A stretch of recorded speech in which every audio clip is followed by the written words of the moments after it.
who do I got next to me here? Steven here. What's up, man? Oh, not a whole lot. I had my coffee. I'm staying hydrated. All this free water out here. I'm doing well. How about yourself?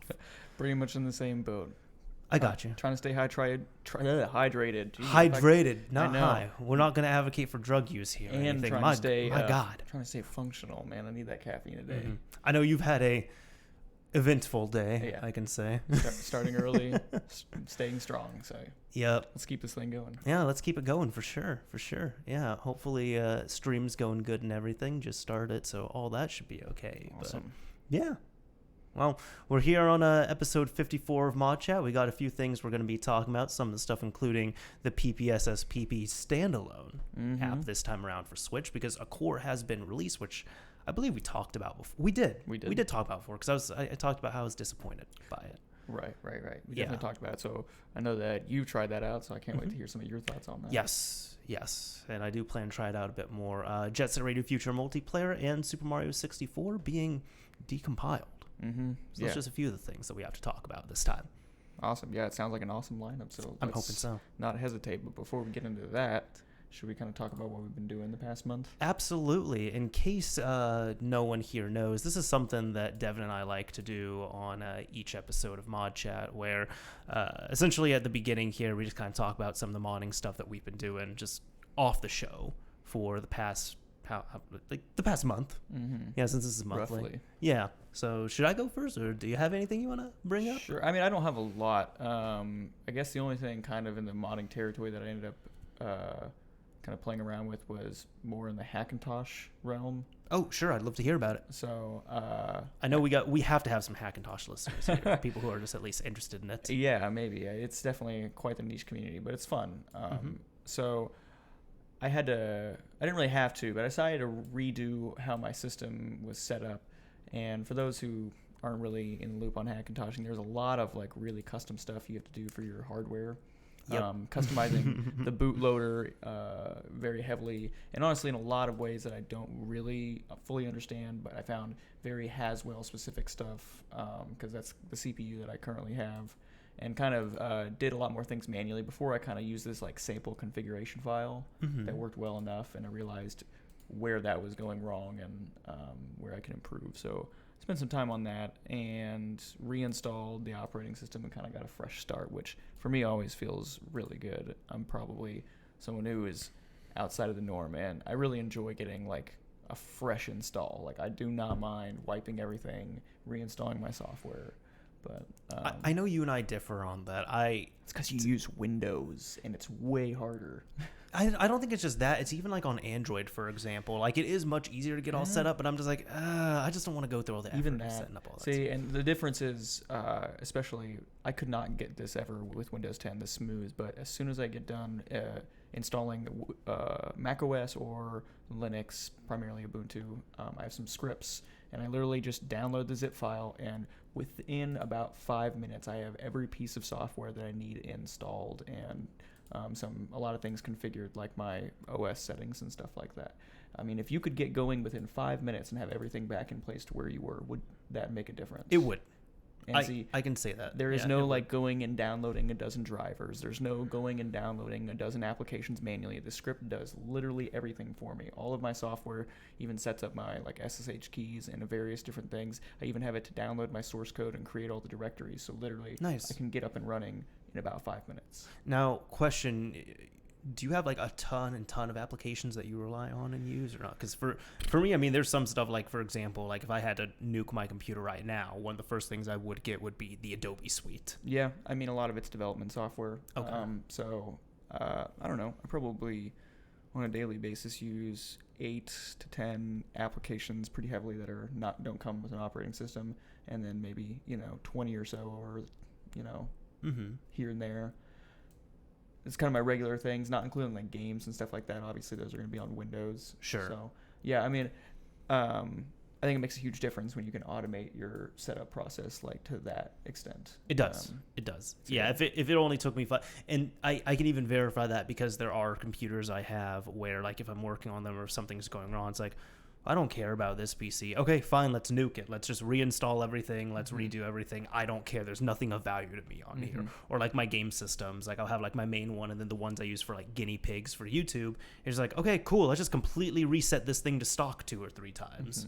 And it's hard to really keep track of like all the random configuration files that applications will put on your file system, and then once you want to install it, often those don't go away. So you know what I mean? You just like are littered with all this junk after running for something for a couple of years.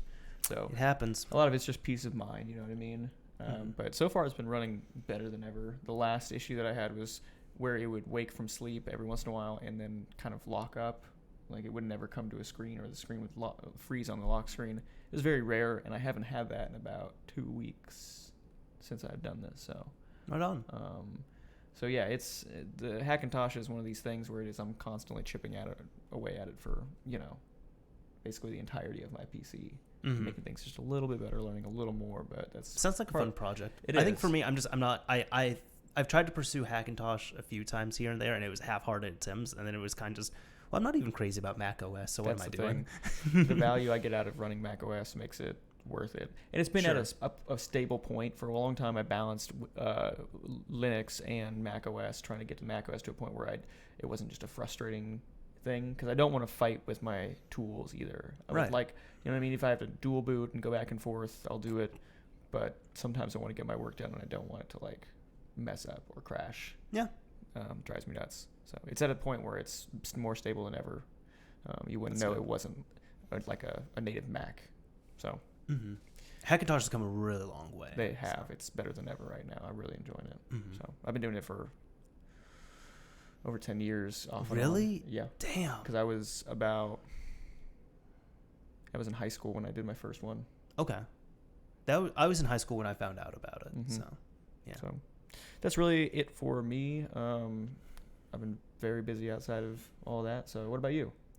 Well, before I continue, let's go ahead and get this donation in here. Yes, absolutely. I believe this is how you say it, but Katsu Kyojin, he ended up donating $10, said a little bit more since I missed last month, but with family, so can't stick around, but we'll listen tomorrow. We'll love the show, guys. Keep it up. Thank you so much. So much. Really man, appreciate that. Awesome. That. I hope that you heard this shout out and we didn't drag on for too long and had to jump off. Nah, we're only 7 minutes in. It's all good. So thank you. Definitely. And if you didn't hear it now, then I'm sure you'll hear it when you play it back. So yes. Much appreciated. Absolutely That's appreciated. Awesome. Yeah, well, I did end up covering a few of the things here in the show.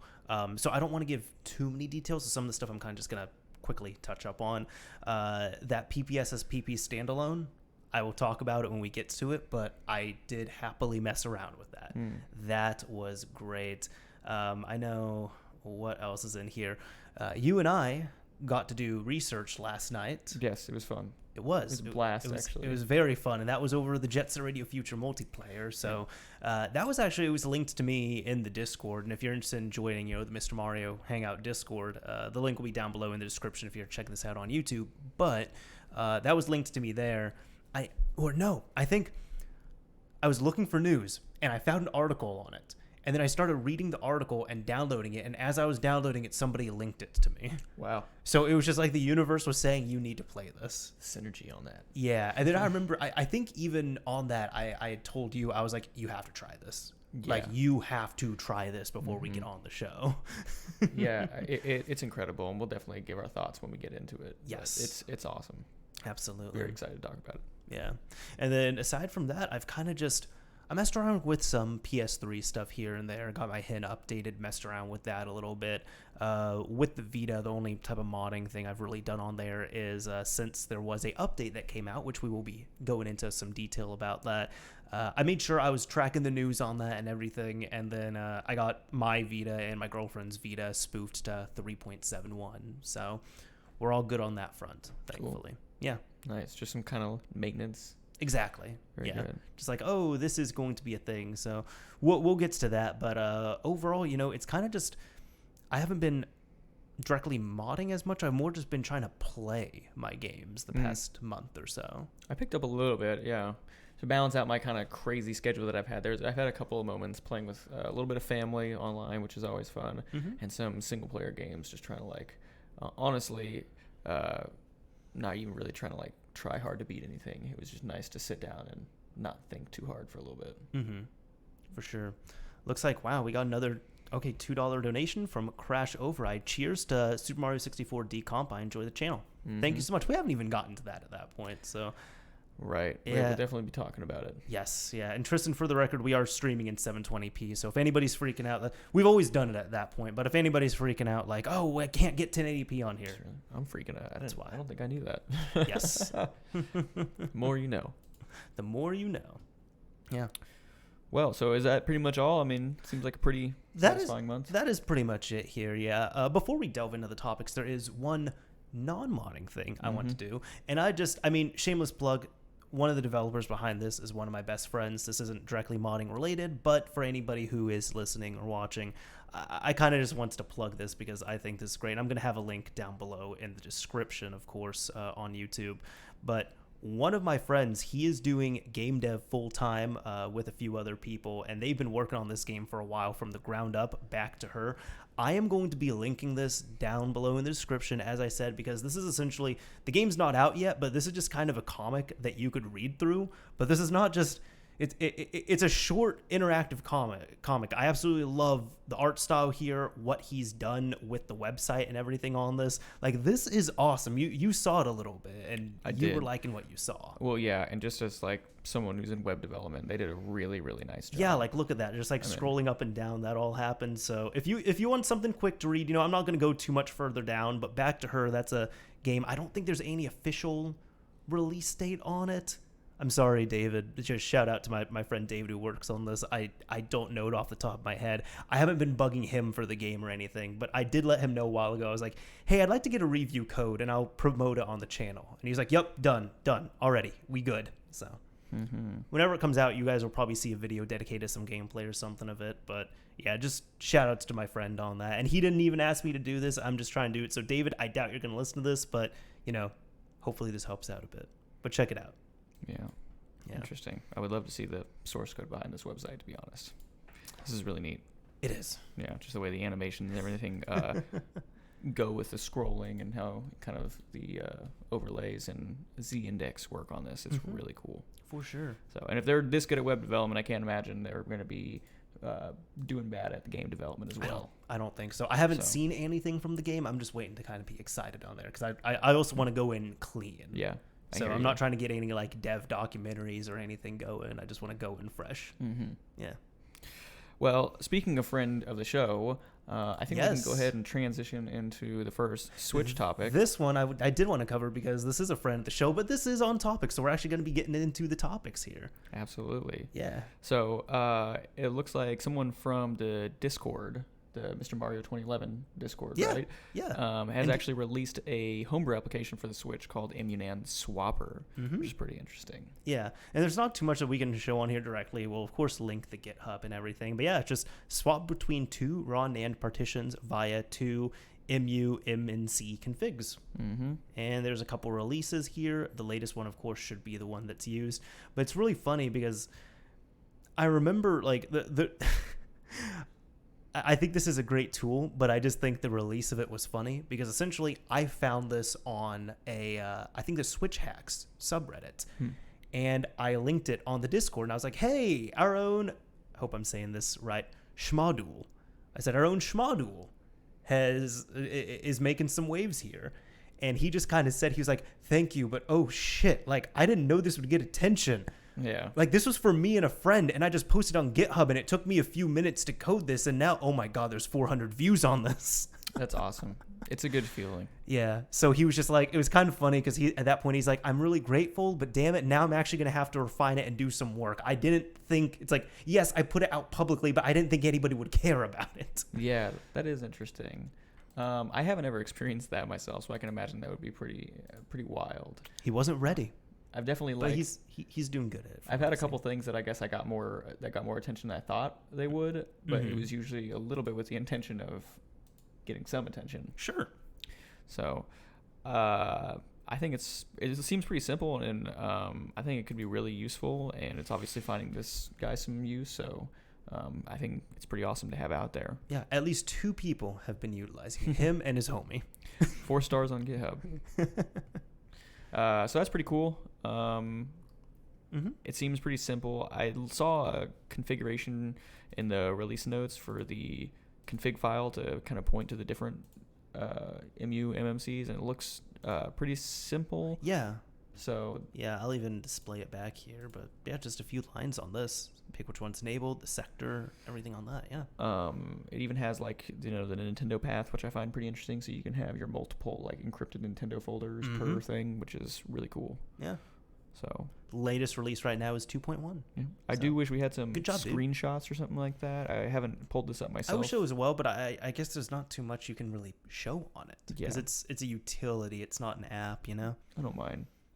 Yeah. I like the simple things sometimes. I understand. Yeah. But very cool nonetheless, and awesome work. Yeah. Schmaduel, sorry if we butchered. I don't know how to say that's how I'm gonna assume to say his name out loud. Yeah. So. Oh man. Before we get out of Switch territory, though, we've got something coming up that we've been talking about. We have been talking about it, and we're going to be continuing to talk about it, looks like, until next month. Next month, hopefully, we should do research on this for next month. Right. Maybe we should have pushed back ModChat for like 5 more days. Maybe. In a few days, we're actually going to have... In 5 days? Well, let's see. To quote... Within the next 5 days is the current plan. Okay, you got me. The unofficial switch root LineageOS 15.1 build, essentially Android on the Switch, should be coming out. So that's really cool. We've seen some videos of this running. I think we saw some activity on Twitter.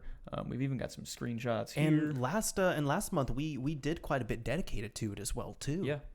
Yeah. So this is really neat. I think seeing Twerp run on the Switch is just amazing. Right, definitely a throwback for me in my Android crack flashing days. But this is really cool. I think this is going to end up running pretty well. We've already got, Android reference hardware that has similar stuff, you know what I mean, with the NVIDIA Shield and whatnot. There are a few things that don't work right now, so it's not going to be perfect, but I'm really excited. I'm probably going to end up trying this out. Yeah. So far, just some of the features on here. It's LineageOS 15.1, so that's Android 8.1 Oreo. Based on the NVIDIA Shield TV trees, Twerp is going to be pre-installed. CPU and GPU performance profiles. It works in handheld and docked mode. Audio is supported, and the Joy-Cons connect via Bluetooth, also in handheld mode. That's something that we've seen with other things, right? And that's what we saw with the Ubuntu build. I think that was L4T Ubuntu. Yeah, I believe so. Yeah. So that was the same thing where like even if they were docked, the Joy-Cons wouldn't work unless you actually synced them over Bluetooth. But once you did, they seemed to work fine. Right. Now, this is probably also, depending on, I guess, the implementation, these Joy-Cons may not control the OS. That was something that I noticed with the Ubuntu build as well, where, it just didn't, out of the box, didn't have native controls. So you may still need to rely on touchscreen functionality, but at least the interface is designed for that, unlike Ubuntu, where it's definitely leaning far more towards a desktop OS. So of course, hopefully it'll be a little bit more usable with your touch. Yeah. I guess I can be the bearer of bad news here. So far, the things that do not work are deep sleep, so battery life is not great. Auto rotation, as we haven't figured out how to talk to the sensor yet. Screen off in dock. Charging is not detected, but console still charges. Some apps don't handle Joy-Con inputs correctly, so as you were saying, that's going to be predicted. And the touchscreen sometimes detects touches even when your finger is just floating over the screen. Interesting. So the touchscreen is extra sensitive. I wonder if there's some calibration that can be done there. Must be. There's installation instructions. They seem to be simple enough on here. And then let's see. Nothing really on the change logs. And of course, Android Win soon within the next 5 days is the current plan. This is us talking about it on this episode of ModChat. This is just telling you all it's coming. The ETA Win is going to be... when is this going to be? Sometime July 29th, 2019 or prior. Right, get your SD cards ready and all that fun stuff. We don't have a final OTA, but hopefully we'll see this before the end of July. That'd be awesome. Yeah. Be a nice little late birthday present to me. Ooh. Happy early birthday here. Late, actually. Late? Yeah. It was on Sunday. Oh, my bad. I know it's all good. Happy birthday, It was busy. I was out playing Pokemon Go for Community Day, so it was a busy day. I'll get you sorted for something. So. Oh, no. It's good. It's good. I keep my birthdays chill. I understand that. Yeah. Before we go on to the next topic, though, let's also grab this $5 donation from Tristan. Gonna drop $5 in this month. Gonna be a great show here soon. I need that Android build for the Switch. Well, thank you so much for the donation. Hopefully, we will put on a good show, and I think all of us here with Homebrewed Switch need that Android build. Yeah, definitely makes me happy that I have a spare Switch that I can dedicate to that. Mm-hmm. Which I think is still actually running L4T Ubuntu. Now that I think about it, I don't think I've taken that off there. I remember when you were thinking of getting another Switch. I remember you and I talked about it, and weren't you thinking you were kind of on the fence between another, like a jailbreakable PS4 and a spare Switch? Oh, maybe. I might have been balancing money at the time. Okay, I think that was kind of what you were between. Yeah. Yeah. Probably. I mean, I definitely wouldn't mind buying like all the consoles out there, but of course, money is an adult thing. No, I understand. But I don't regret getting my spare Switch. Yeah, there's definitely more you can do on the Switch currently if you're just an end user. I have to say, like, I do wish that I have spent more time on it, because the ability to have like a console like that is actually portable and easy, not just like you can take it on the go with you, but it's like so much easier to manipulate. You know what I mean? Mm-hmm. Like when you're modding like a home console, it's like you have to worry about it being on your desk or doing whatever. Sometimes it's like, and if it's set up in the living room on your TV, it's not the most convenient place to mod. One thing, like, actually, I didn't even think of talking about this. So it's not like I pre-planned this, but like even the classic systems, for example, there was a post I just saw online where it was one of them. I think it was the Nintendo or Super Nintendo Classic. Someone had a power failure, and then their classic system would not boot up, and it wouldn't turn on, and they noticed some weird marks around the power. And somebody ended up saying, so obviously it got zapped, but somebody ended up saying, it says in the manual that you're not supposed to keep this plugged in all the time. When you're done using it, you're supposed to unplug it from power.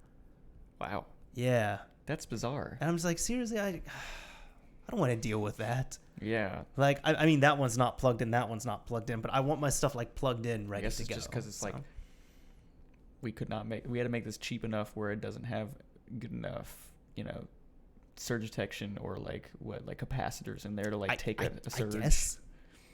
I guess. I mean, I don't know. The PlayStation Classic was a little bit pricey when it came out for that, if you ask me. But I could understand. I don't know. Mm-hmm. I guess I'm thinking of like Raspberry Pis and stuff like that. Like, do they have issues with that? I don't know. I don't know. I definitely left my Raspberry Pi plugged in for like a People year. do that. People have servers running on the Raspberry Pis and stuff. Yeah. I don't know. Pretty interesting. Yeah. Also, could just be a cop-out. You know Could what be. I mean? Like, we put it in there. Sorry. I think it is. Yeah. All right. Well, should we move on then? I don't remember. We kind of went off a weird tangent. Or derailed like slightly. I understand. Yeah. No, let's go ahead and go on here. All right. Let's do it. You want to take this one? Sure. You can grab the next one then. So you have had a little bit of experience with it. So. I have. Yeah. I was going to pass it on to you. And I'm like, well, I think it'd come back to me on here. But you have not messed around with this, have you? No. All right. I have not, but eventually. I really recommend it. Yeah. Now I can, because the last time, so we're talking about PPSSPP on the Switch. PP. It's such a ridiculous name. The last time we talked about it on here, we talked about the core that M4XW had ended up porting over to RetroArch, and I had said it wasn't even against the developer. I just said my experience, I was disappointed because a lot of my games weren't working. Like the one or two games I did that got to work, they were extremely low performance. But I said, you know what? This is just the beginning of it. Not even hating all this at all. It is what it is. I'm sure it's going to get better. Mm-hmm. I'm sure people have had better experiences than me. It's just for me, I didn't have the optimal experience. So, all I can do is wait. But it seemed like that wait has been totally worth it because there is a standalone beta that was released. Was that last month when we talked about that, or was that the month prior? I want to say it might have been the month prior. Because I think it was been within the last couple months. Yeah. I want to say it was 2 months ago we talked about it. So this is going to link to a Patreon page, and if you want to donate to M4XW, you can. And if you do that, depending on the tier, you're able to get his stuff early, which is great. So if you're a little bit impatient, you want to get, some like the PPSSPP standalone beta early, or even the core early, you're able to do that. Now here, he's just attaching some instructions and such. And in short, there are two different builds on there. There is a GLES2 build and a GL build. And he says specifically, use GLES2 for GTAs or other troubling games. Otherwise, GL version is always recommended as it's far more stable and bug-free. Just-in-time improvements should now work on all Horizon versions. Masking is no longer required, thus just-in-time masking bugs are a thing of the past. Will be backported to the libretro version this week. It is mentioned all config files reside in the Switch and PPSSPP folder. Path cannot be changed for the time being. And if you were already messing with things on the RetroArch core, you can copy your PPSSPP files from RetroArch core save files PPSSPP. Save files are compatible, save states are not. However, I will add a export option to the core soon-ish. Yeah, so that's not too bad. I mean, every game you should be playing on there should have a save file. It just may not be the most as convenient as a save state. Exactly. I'll have this link down below, so there's other things you can check out if you want to. But the big thing here is the recommended method of doing this is through title redirection on Atmosphere custom firmware. So I do that with. I kind of use Atmosphere. I use Cosmos, which is just heavily built off Atmosphere. Yeah, it's really like it's just Atmosphere with extra stuff. Yeah, Atmosphere is like a one piece of the kind of framework they have built up there. I did notice it was kind of interesting. It said due to a toolchain issue, starting like around 15 games in a row might lead to a crash. It says your mileage may vary depending on the number of JIT buffer allocations, which JIT stands for just in time. I don't have 15 PSP games on my Switch, so I haven't run into that. But I believe there was an issue like that with the Switch itself, where if you loaded if you launched 32 games, not like back to back, but like over the course of one boot up on the Switch, if you launched 32 games, it would just stop launching games. Wow. There's like a memory leak in there or something. Something like that. I know Cyrus M ended up fixing it in Atmosphere, and then of course everyone fixed it in their custom firmwares after that. So. Yeah, I do remember something like that though, hearing about it. Yeah. But yeah, no, with my experience so far, so at first I tried the GL build with Grand Theft Auto, and because those are the first games I'm trying. I'm trying Liberty City Stories, I'm trying Vice City Stories. They were very stuttery. Performance was much better, but they were very stuttery. I read the notes. I saw GLES2, tried that out, was great at that point. And it's actually playable. There's still slight stutters, but again, this is a beta, and it is incredibly good. You can also end up bumping up the resolution on there. You can enable anti-aliasing. So I think I just have the stock the way I was playing it, I just have the regular PSP resolution, because I noticed if I bumped it up too high, the game would slow down a bunch, and you'd actually get an error message saying you're experiencing slowdown. But I have it set to auto, so like 1-to-1 resolution on there, and I have anti-aliasing running, and it looks great. It looks so good. I was able to get some save files online. I was able to put them into the PSP folder directory structure is the same once you find the PSP folder. So awesome. Once you drop it in there, you can bring your own saves. You can bring whatever's supported on that. But save games was the more important thing. Of course, there's save states, so that was nice as well too, adjusting other things on the fly. But I was playing Grand Theft Auto Liberty City Stories at just under or just over 30 frames per second, depending on what was going on. I tried Need for Speed Most Wanted 510. That played great. I was shocked about that one. Another favorite PSP game of mine is Infected. Unfortunately, no, didn't play very well, man. The menus, there's a lot going on in that game. There is. Menus were running super slow. And then you get into the game, and the game actually seems to run at a higher frame rate, but it's still insanely slow. I think the only other issue I experienced is I noticed there was a little bit of input delay when I was playing. And I think when I was messing around with, like the anti-aliasing and such, that input delay did become more noticeable. But if you work around it, it's certainly fine. It's just for something like any the rhythm games or what have you, you're going to have a bad time on that if they run. Gotcha. But overall, those are and there was one other racing game I think I played. Wipeout, Burnout. No, I need to play those two. There was one other racing game, and I don't remember it. Ridge Racer? No, I don't remember it. I just know the Grand Theft Autos, Infected, and Need for Speed Most Wanted. Those were the important ones for me, and that was my experience so far. But I was playing. I'll tell you, I was messing around with it. I was happy as hell. I'm just like, at this point, I have giant PSP in my hands. This is great. Yeah. And when you have the things like when you have the anti-aliasing on there and such, it looked better on there than it did on my Vita, because on the Vita you can access the ePSP on there and do all that, but at least to me, it was looking nicer on there. It's very nice. Performance will be better on Vita though, of course, if you're wanting a buffed up PSP. So yeah, but like you said, this is a beta, so we'll see where it goes from there. It can only go up. Yeah, PPSSPP is a pretty well-known and widespread emulator.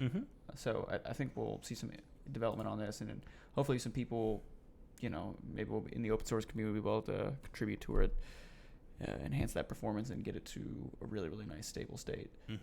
I'm sure there's a lot of games on the PSP. It sounds like you were doing some more graphically intensive ones, but games like Loco Roco or Patapon probably run like a dream. There's just so many classic PSP games I need to try it on there. Yeah, I'm gonna have a fun time. I have a lot of storage space on there, so I just need to load it up with PSP games. I'd love to see.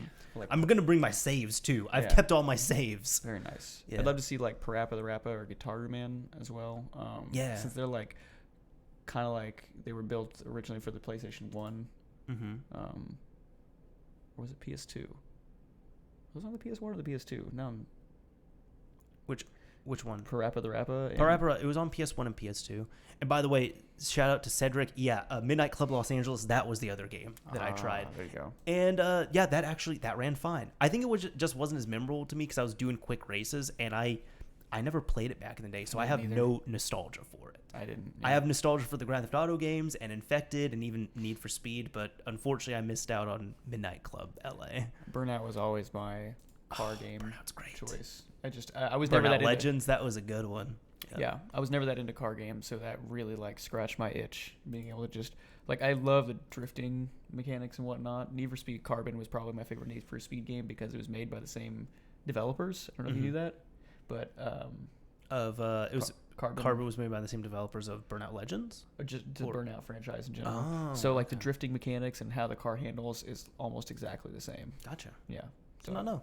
Yeah, if you're looking for a car game that's a little more open world, it's less arcadey than Burnout. So if you're ever looking for something like that, check that game out because it's pretty cool.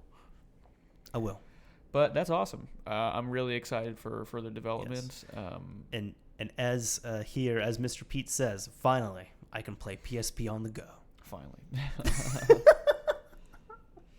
Yeah, I mean, you can definitely. Yeah. If your Switch isn't patched. Exactly. Yeah. All right. Do you have anything else to say on the PSP emulator? That's about it, but we do have some more emulator stuff to talk about, don't we? RetroArch is actually coming to Steam. RetroArch is coming to Steam. This is the official Steam storefront here. And look, RetroArch, it's coming out July 30th of this year. That's awesome. Yeah. So one day before the last day of the month? That's interesting. Yes. Yeah, on Tuesday. I mean, that's when new games come out, on Tuesday. Yeah. So, yeah. So, yeah, this is really cool. I personally never would have thought I'd see this in the Steam store, but I don't know what other kind of weird, esoteric, non-directly game-related software there is. I mean, there's video editing software. There's what is it? Like graphics card, like stress test software on there. The word's not coming to mind right now. Like benchmarking. Thank you. Benchmarking software. Hell, there's even been emulators on here already. I know Sega has released a few games where it's just they just took all these games and then put them in a nice front end, but it's really just Genesis ROMs. Gotcha. So I guess Steam was kind of like, hey, we've already allowed stuff like this on here. Why don't we just allow an emulator front end on here? Of course, you'll have to bring your own ROMs, but it's cool as hell. This is going to be officially available on Steam. I do. I am excited in general. I just hope that it doesn't bring unwarranted negative attention. Kind of like how Cody would do or something. Yeah, actually, I was listening to a podcast where someone was kind of, comparing and contrasting that exact same thing. Because the Cody stuff is like, this isn't directly.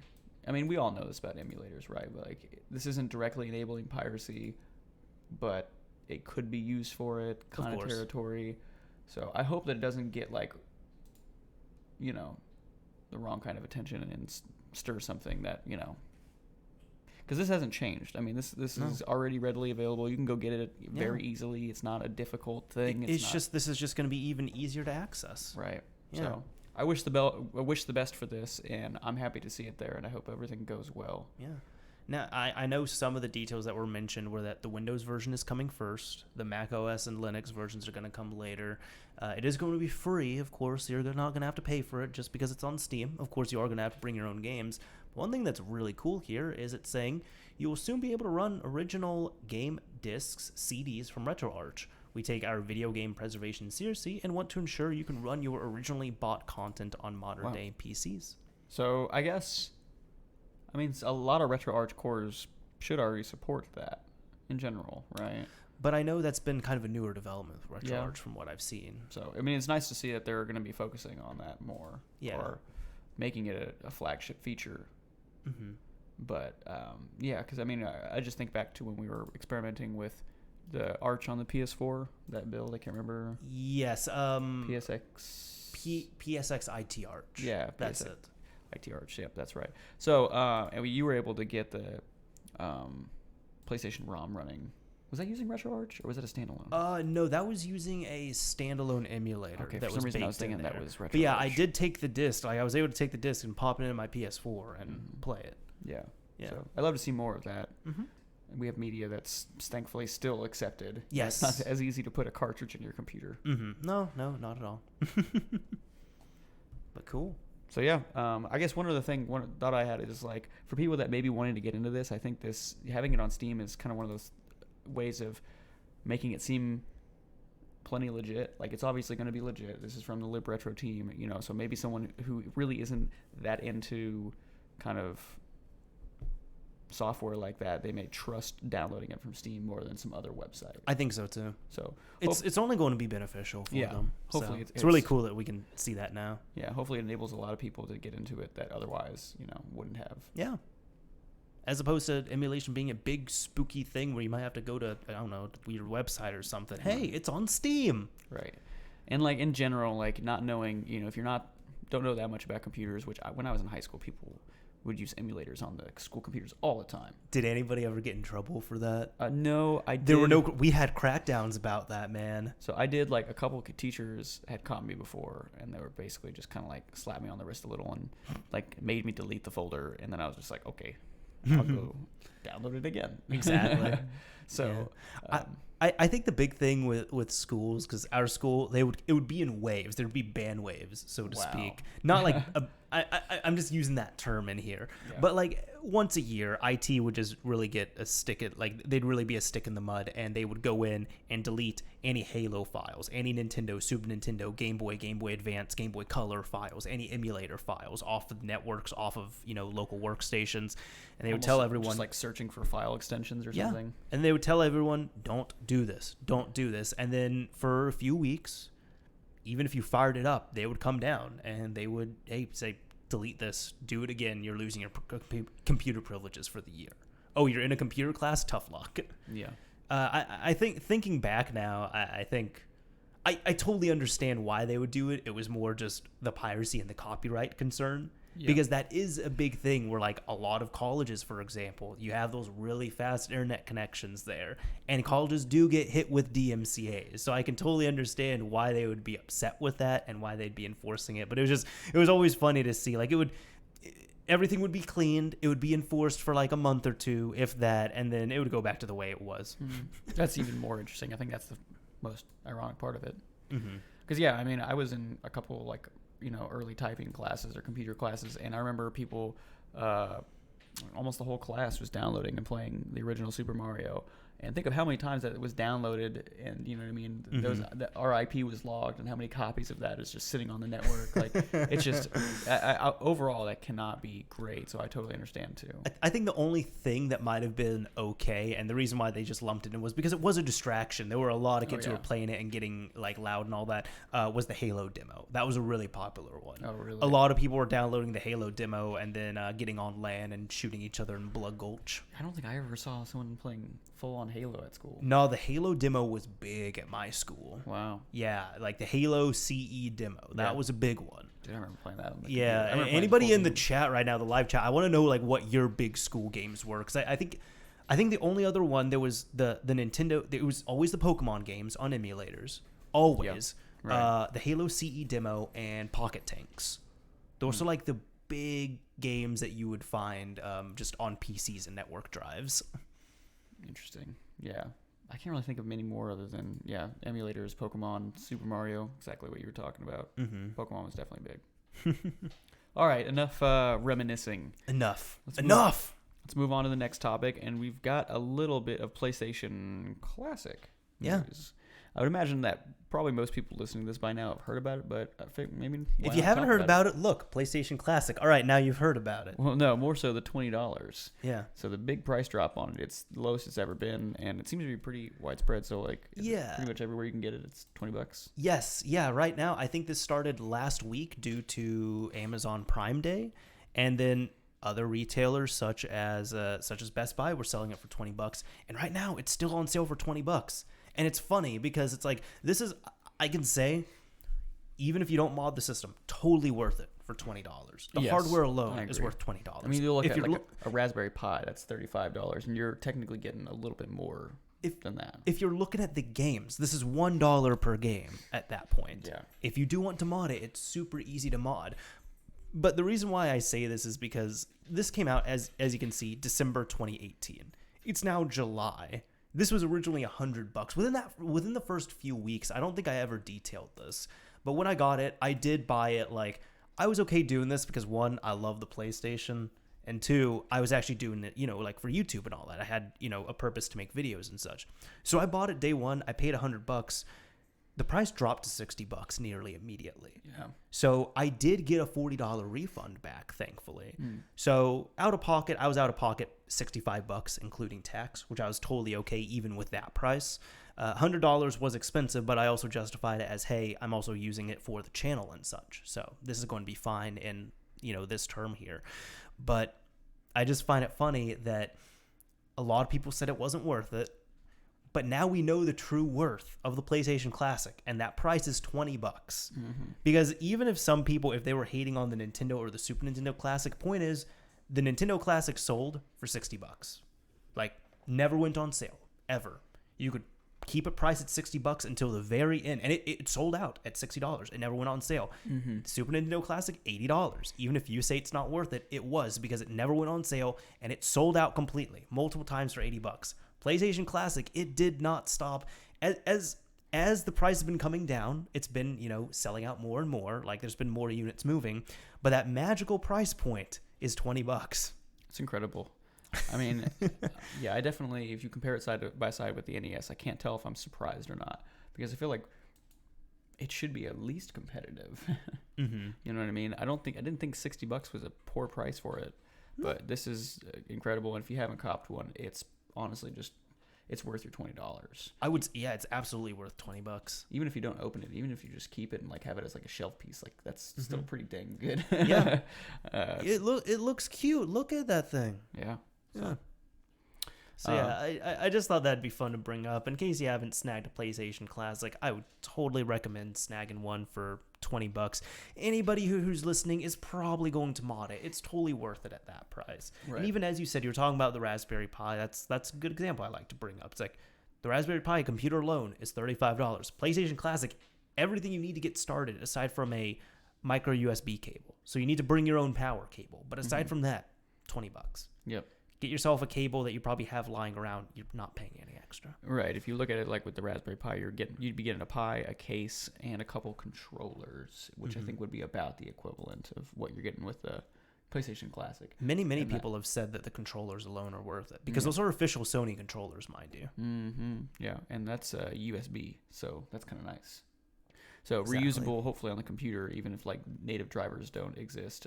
I'm sure people will make them if they haven't already. So pretty neat. And then you can use those in Raspberry Pi. Exactly. So awesome. Definitely cop it if you haven't. Cop that shit. Yeah. So we're not out of Nintendo territory for the podcast. No, we are not. Luma 3DS got an update. It did. It got a big update from what I see. So it's pretty cool. I mean, it sounds like they've been working on it for a while. Aurora Wright is still the developer of this, along with, I'm guessing, Tux SH. Tux, who has been a developer on Luma 3DS as well for quite a long time. I've seen her name pop up. But yeah, we got version 10.0 and then 10.0.1 a patch fix. Yes. Just a few days after. This just fixed a few things, but the big one here is Right. 10.0. Right. And so you have a couple highlights here, which I think are pretty valuable. Improved cheat engine support, always good. I think they kind of fixed a couple bugs in general. Further support for debugging applications as soon as they start. And then also blue light filters. Yeah. Which is like... Everything's getting flux now, baby. Yeah, it's pretty incredible. But I think that's really neat. Honestly, that's something that I don't really think about for a gaming console, but I think we should. Dude, I'm one of those people, like right now I'm playing a visual novel on the Vita, and I'm using it like a book. So like when I have downtime, I play it. Before I go to bed, I play it. God damn, I would love to have an easy to access blue light filter. I know it exists for anybody who might be yelling at me. It exists on the Vita, but you have to enable it on a per game basis. I don't want to do that. I want something easy. I go into the settings, I turn it on, it's all over my system, or I turn it off and it's disabled all across my system. I don't want to do this per game editing, and that's just me. So what do? I sit in bed and I just turn the brightness all the way down. Yeah. And it's better. Yeah. It is really nice. I think it's one of those things that if you haven't given it a try, it's probably worth doing. Like if you don't know what the hype is about, just try it. There's science behind it, and I find that it helps. Mostly like just that winding down to bedtime. Yes. I don't feel like I need to stay up later. I usually end up getting more tired. So we don't need to go into why that is. It's pretty interesting if you want to look into it. And you're talking about like a blue light filter, like flux, or just like tinting your screen orange in a way. Right. Otherwise known as now a lot of operating systems, sorry to cut you off, but a lot of operating systems have it baked in too. So now like Windows has night mode, Android has night mode, Mac OS does, iOS does, GNOME on Linux, the desktop environment that has like a night light feature built in as well. So yeah, pretty much anything that you're going to use these days should have that kind of thing. So it's time that some of these other devices catch up. Yeah. And I don't think it's a whole lot of effort, honestly. Even like in the most minimal implementation, it should be pretty easy. So I think it's really like forward thinking and really cool that we're seeing that a little bit of innovation on the 3DS. So the last note on that, though, is if you used NTR custom firmware, you might run into some issues. It's kind of been abandoned at this point. It hasn't really seen any development in a long time. That's true. And, it still had a couple nice features like the streaming to your PC, which I don't know if like that ever really got a replacement kind of by the open source community. But a lot of the NTR firmware was closed, and so it makes it hard to update. And if something isn't broken for you, they just have mentioned that it's no longer supported. A big reason for this is the re-implementation of the PM module, which I don't know if that's power management or what, but I've heard it floating around in the 3DS community before. There's a lot of acronyms. Right. So this is one of those things, like a lot of these we have to they're encrypted modules that Nintendo had made that are re-implemented by the open source community to kind of have control over some of this functionality. A lot of this stuff's reverse engineered. So I guess the way they re-implemented this for certain improvements broke a lot of stuff for NTR. And since they don't have access to that source code, it makes it really tough to work. Yeah, because NTR is closed source, right? Yep. There's a couple things like the boot NTR I think might have been open source. Yeah, I feel like a part of it was open source at one point. I remember, but I also remember the controversy of it not being open source. I think just like the launcher to get into that from like a CIA or whatever was open source. But the actual firmware itself that you booted into was not. Gotcha. So, RIP NTR. I played around with it a bit. I thought it was really cool. NTR. I thought it was, it wasn't exactly for me necessarily, but really cool stuff. So, rest in peace. Rest in peace. Damn. Is there anything you have to say on this? Did you end up giving this a try? I updated my 3DS. I didn't use any of the extra things on there, but I updated it when it came out. So yeah, easy enough to do. Yeah. All right. Well, I think we should move on because I'm excited about this next one here. Cool. That was one thing, actually, out of modding things we did. I did set up a DS flash card today.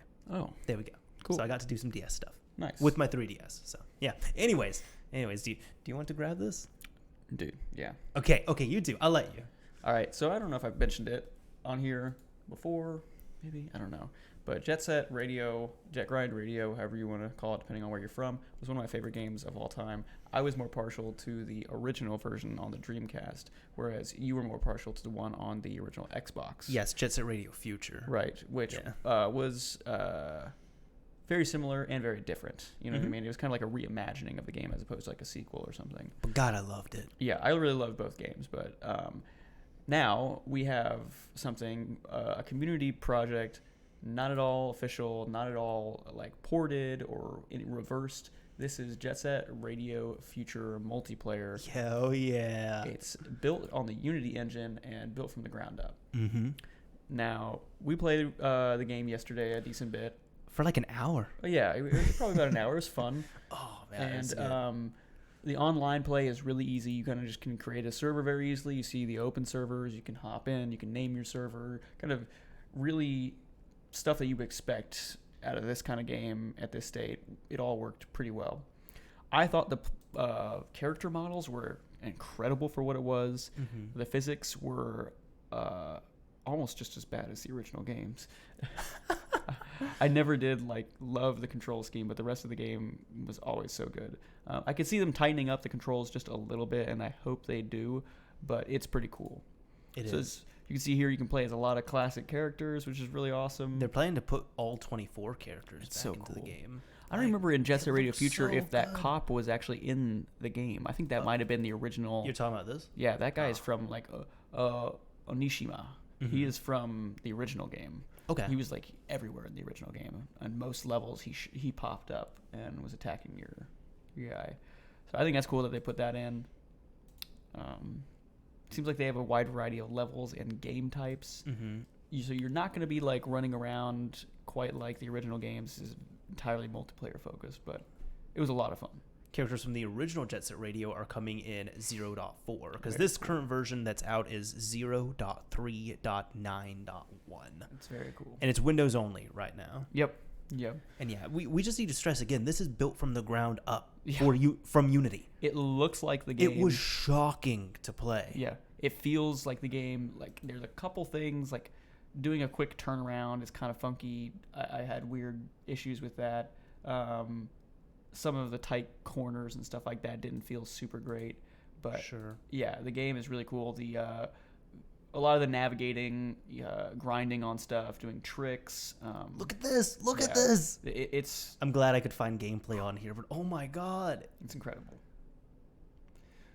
So this just makes me want to play it. Right. So oh my god! There was probably 12 to 15 different game modes. I would say that. Yeah, there was a lot of maps. The music. The music. There was one specific map. It was the Isle 10 map. Mm-hmm. If you pick this up just for me, download this, play Isle 10, because I was like, Devin, I've had the song stuck in my head for the past day or two. Yeah. You need to play on this map with me just so you hear this song.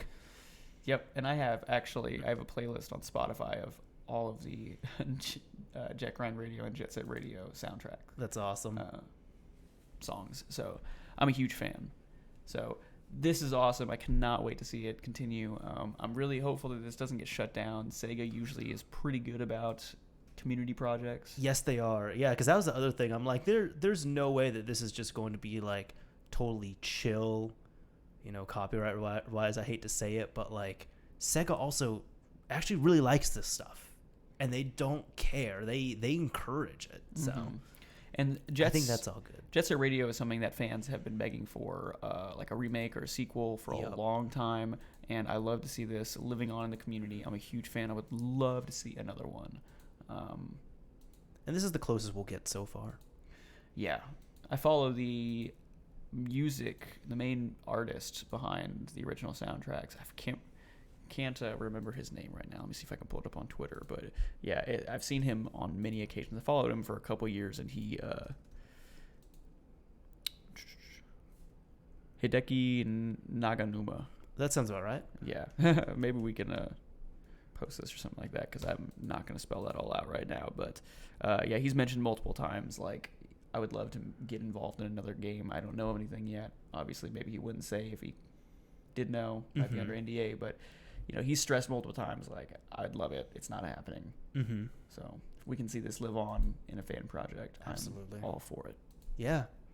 No, I love this, man. And then race mode, let's see if there's... Dude, if they could remake some of just the original gameplay, a single-player mode. Mm-hmm.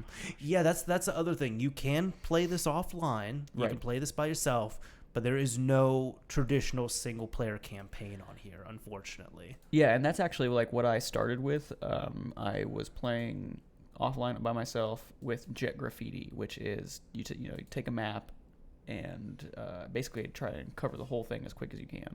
Mm-hmm. The one that I think was the most fun that I played online, which again I have not played very many of the game modes, but racing was an obvious winner, right? Mm-hmm. Like with what we played last night. Yeah, racing was fun. Mm-hmm. And I did get online, and I played with about 2 other people, I think, yesterday. Out of nowhere, there was just some people online. Mm-hmm. And then when we got on, there was nobody else. Oh, it was dead. It got dead, yeah. Yeah. So, your mileage may vary with how many players are there, but, hey, maybe that means we should just get on more and play more just to encourage more people. I mean, to this on. is the first multiplayer game I remember playing in I don't know how long. I don't really play multiplayer games online, so but totally worth it. Yes. Oh, this map looks cool. Oh yeah, that's I love these screenshots. Oh, and this just older versions. This is 0.2, so this has just been getting better and better. Yep. Awesome. So 2 thumbs up over here, I think. 2 thumbs up for sure. Yeah, Jet Set Radio Future multiplayer is awesome. Check it out. It's free. If you have access to Windows, download it, play it. It's awesome. Link will be down below in the description once the show notes are updated. This is those times where I don't use Windows for hardly anything, but I keep a partition, or keep a drive with Windows on it, and I try and keep it updated so I don't have an egregious amount of updates when I go to use it. Mm-hmm. And I was so glad because I was able to get playing. It was a little weird to map my controller. I will say that. I almost forgot about that. It did take... I think the biggest frustration was that you cannot access the game settings while you're playing at all. Yeah. There's a lot of stuff like that unfortunately isn't super intuitive and can be very hacky. Right. It's not like this is not a perfect experience by any means, mind you. That's not what we're trying to sell you on. But it is an awesome experience, and there is, a lot of growth and potential. It's alpha. It's still alpha for a fan-made game. Yeah, if I were to suggest anything, I would, if you go to play this, download it, go look through all the settings, try and make sure everything's good, make sure your full screen resolution's good if that's what you want. Mm-hmm. Try and map your gamepad, get that all going, maybe play a couple offline things just to make sure everything's set up, because you could definitely jump into an online game, realize that the game is not configured the way you want, and then you're going to have to end up backing out. And you'll have a bad time. Also, the games, when they end, they don't really end. You have to actually hit escape and then disconnect out of there. And then when you disconnect, you kick back to the menu, so you have to reconnect to the servers and then do all that. Which I don't even... Yeah, that's one of those things where it's you might as well just kick them out. Even if you don't have a rolling lobby system, just... I have to go to the home screen anyway. Just kick me out after a few seconds. A lot of that is very old school, not super refined. But again, this is something that's alpha. So for what the game actually plays, that's what I'm happy about. Right. But so I think if it gets updates, I'm sure we'll be trying them out and we'll report back. Yes. Yeah. And that was one of those things I was like, Devin, I know you don't really get into your Windows partition. You need to for this, though. Well, that wasn't a hard sell. I don't think you thought it would be either. No, I didn't think so. But I was just like, try this. Please try this. I'm glad that we can both have an appreciation for the game because it definitely has a special place in my gaming heart. And I enjoy it. I don't know if it's a special place for me, but it's just something I have a lot of appreciation for and very much enjoy. Definitely one of my favorites. I still remember when I beat the first level of that because I was about 8 or 9. Still I was beating that first couple levels, especially because they were time-based. Of Jet Grind Radio, yes. You're saying. Yeah. Your nostalgia is rooted there. Mine is with Future. That game was a little less forgiving. You had a time frame. You had to know how to jump around and do that. It wasn't an open world thing. It was get this done. There are cops trying to kill you at every turn. It's brutal. And when I started really getting in the groove of that game, I remember it just being so fun. So awesome stuff. Awesome stuff. So before we drag on too much further, let's bounce back to maybe some Sony news. I guess we are. So do you want to go ahead and kind of take this one? Sure. So this is going to be, let's see, we're going to be highlighting some stuff in regards to the PS4 itself. And there has been not just one, not just two, but there's been a plethora of emulators, standalone emulators that have been releasing. Was it the PS4 that last month had multiple games come out, like the Duck Hunt? Yes, yeah, Duck Hunt, and was it Hogan's Alley? It was the Western one. Yeah. Was that Hogan's Alley? No. Don't remember. It was like a gunslinging. Like I know exactly what you're talking about. Hogan's Alley just keeps coming to mind. I don't right think now. it was. But yeah, no, there were a lot of homebrew games, like 2 really cool homebrew games that came out last month, and then this month, Znullptr, who I had seen him making some waves on Twitter in regards to like developing some emulators for the PS4 and such, and mainly porting them over. PCSX-r is the biggest one he had ported over. So you can actually now play PS1 games on the PS4, and you don't have to go into PSXITArch. So that's been a real nice thing with it. Now, all of these are still very early. So there's a few that have come out. The first one we're looking at is PCSXR. And this one, you install the package file. Now your ROM the game itself has to be in BinQ format. You have to put on a flash drive. Wild Gunman, thank you. You're welcome. That was it, not Hogan's Alley. Yeah, I appreciate it. But yeah, you have to put on a flash drive, and it has to be game.bin. It says here there are notes that you can copy. Well, you copy a memory card.mcr file to a certain folder. But right now, saving doesn't work, so you don't really have to do that. And I guess just preparation. I guess just preparation. If you want to like get it ready for the next update. Yeah. But so far, that's available on there, which is quite awesome to see. I haven't messed this yet. I didn't have the time to mess with it, unfortunately. But this is absolutely something I want to try. Something that people have been begging for. But right now, no saving on it. Only one game at a time. But it is progress. On top of that, we also have, I don't know how the hell you say this, Yabause? Maybe? There's a Sega Saturn. Yabause. There is a Sega Saturn emulator also ported by Znullptr for the PS4. So again, this is hard at work. Yeah, absolutely hard at work. Now, you do need to bring your own BIOS on this. And you can bring your games in either ISO or bin format. Now, the known issues and limitations state 3D games have slowdowns and not pleasant to play. Various 2D games are reported to be working well. The Saturn is also not an easy console to emulate. So there is a video here by, I believe, Master Turkey still doing. Is this the one that was doing the lappy videos? Yeah, he did all those other lappy videos. Good quality videos. So he's still doing these here. But yeah, just kind of looking at this. You know, I never owned a Sega Saturn. I had one friend that had one, and I only played a couple of games. So I don't have this huge nostalgia for the Sega Saturn, but it might be something worth, like, investing some time into. I would recommend it. It's a real cool system. Yeah, but I'm just trying to get into some of the gameplay here so we can see what's going on. Let's see. It's loading. What's it doing? I mean, so far it looks like it's running pretty smooth. At least in the menu, yeah. Oh, yeah, and see, that's where it's really slow. Look at that. Yep. This game runs at 60 frames a second, like natively, so that's real slow. This is running in slow-mo right now. Yep. So that's a shame.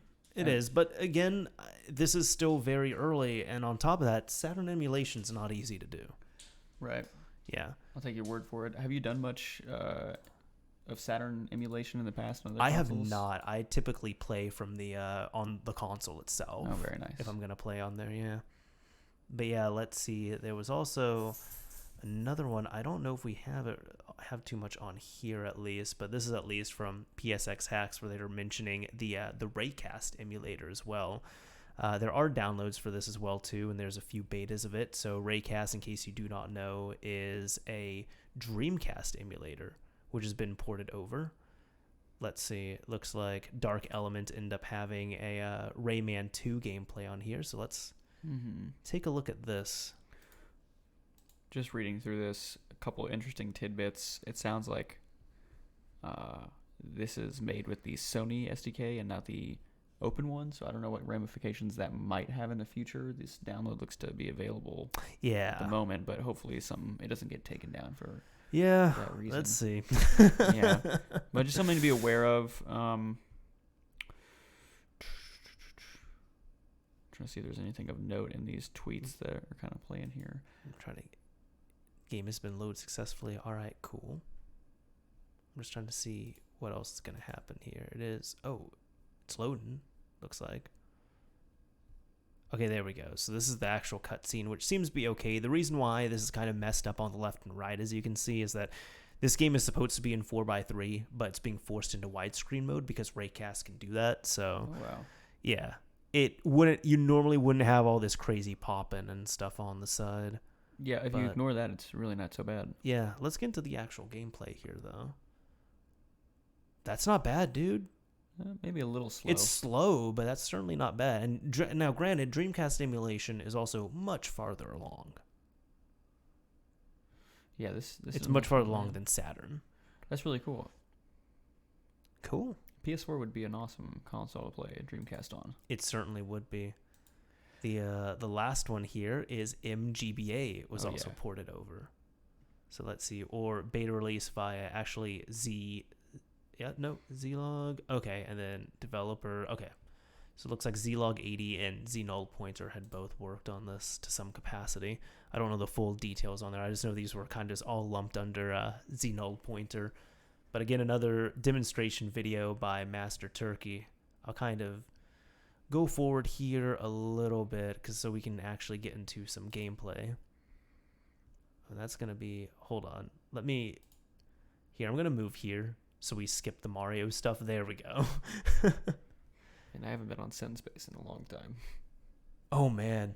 Yeah, some stuff is still distributed through there. But yeah, either way, MGBA does not look bad on here. This looks pretty good. What do you think? Overall, I think it's pretty good sign. MGBA is a emulator that I think has been around for quite a while. Long time, yep. Good development on it, so I have no worry about people smoothing out the edges on that as time goes on. Mm-hmm. Yeah. Oh, and also Dark Elements coming in here saying, I really wish it ran a lot better. Hi, guys, by the way. Mm-hmm. We're just showing his video there, and he pops in. Great. But yeah, no, that's been about some of the stuff I wanted to talk about on the PS4. So really cool. It's really good. I mean, it's four different standalone emulators being ported. That's awesome progress. And we've kind of talked about a lot of the development. We've seen this grow on the PS4 quite a bit, over the course of this podcast. So it's been really cool to see a lot of that stuff out. Yep.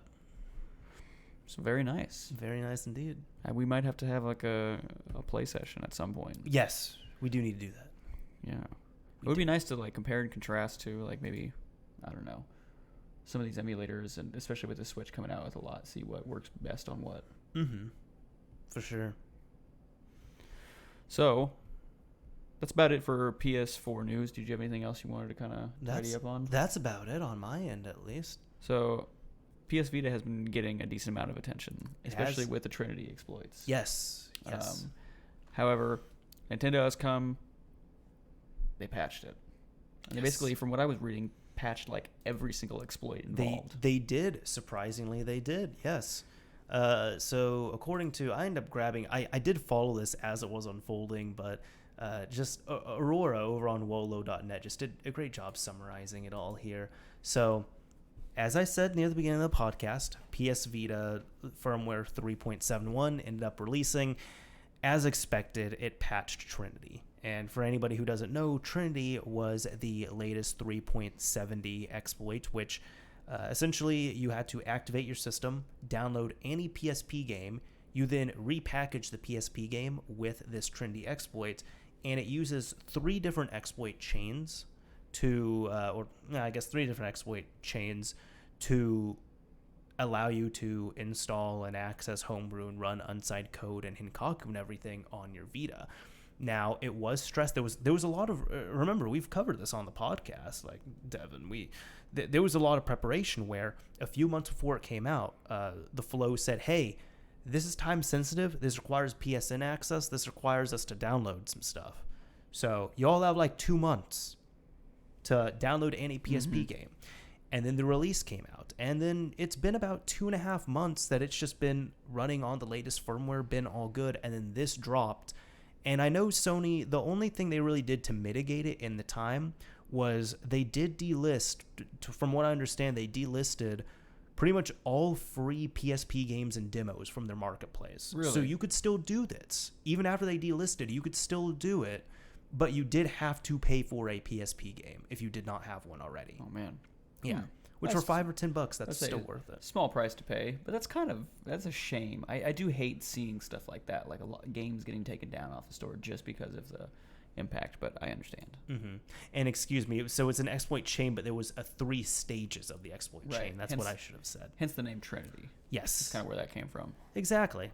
But yeah, no, this ended up, and it was confirmed by the Flow that it fixed every single bug, which this is interesting for me to see, because a lot of times when stuff like this comes out, Sony is known, let's say if there was an exploit chain like this, Sony will patch one of the points or 2 of the points, but like to break the chain. They actually, they'll break the chain, but this time, no, they patched everything out of this. They wanted to stomp this out.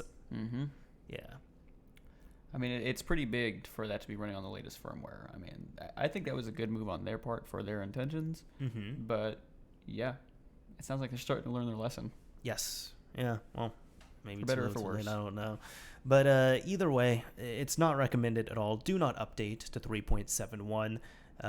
If you have auto update on your Vita, disable that right now in case you do get an update and such.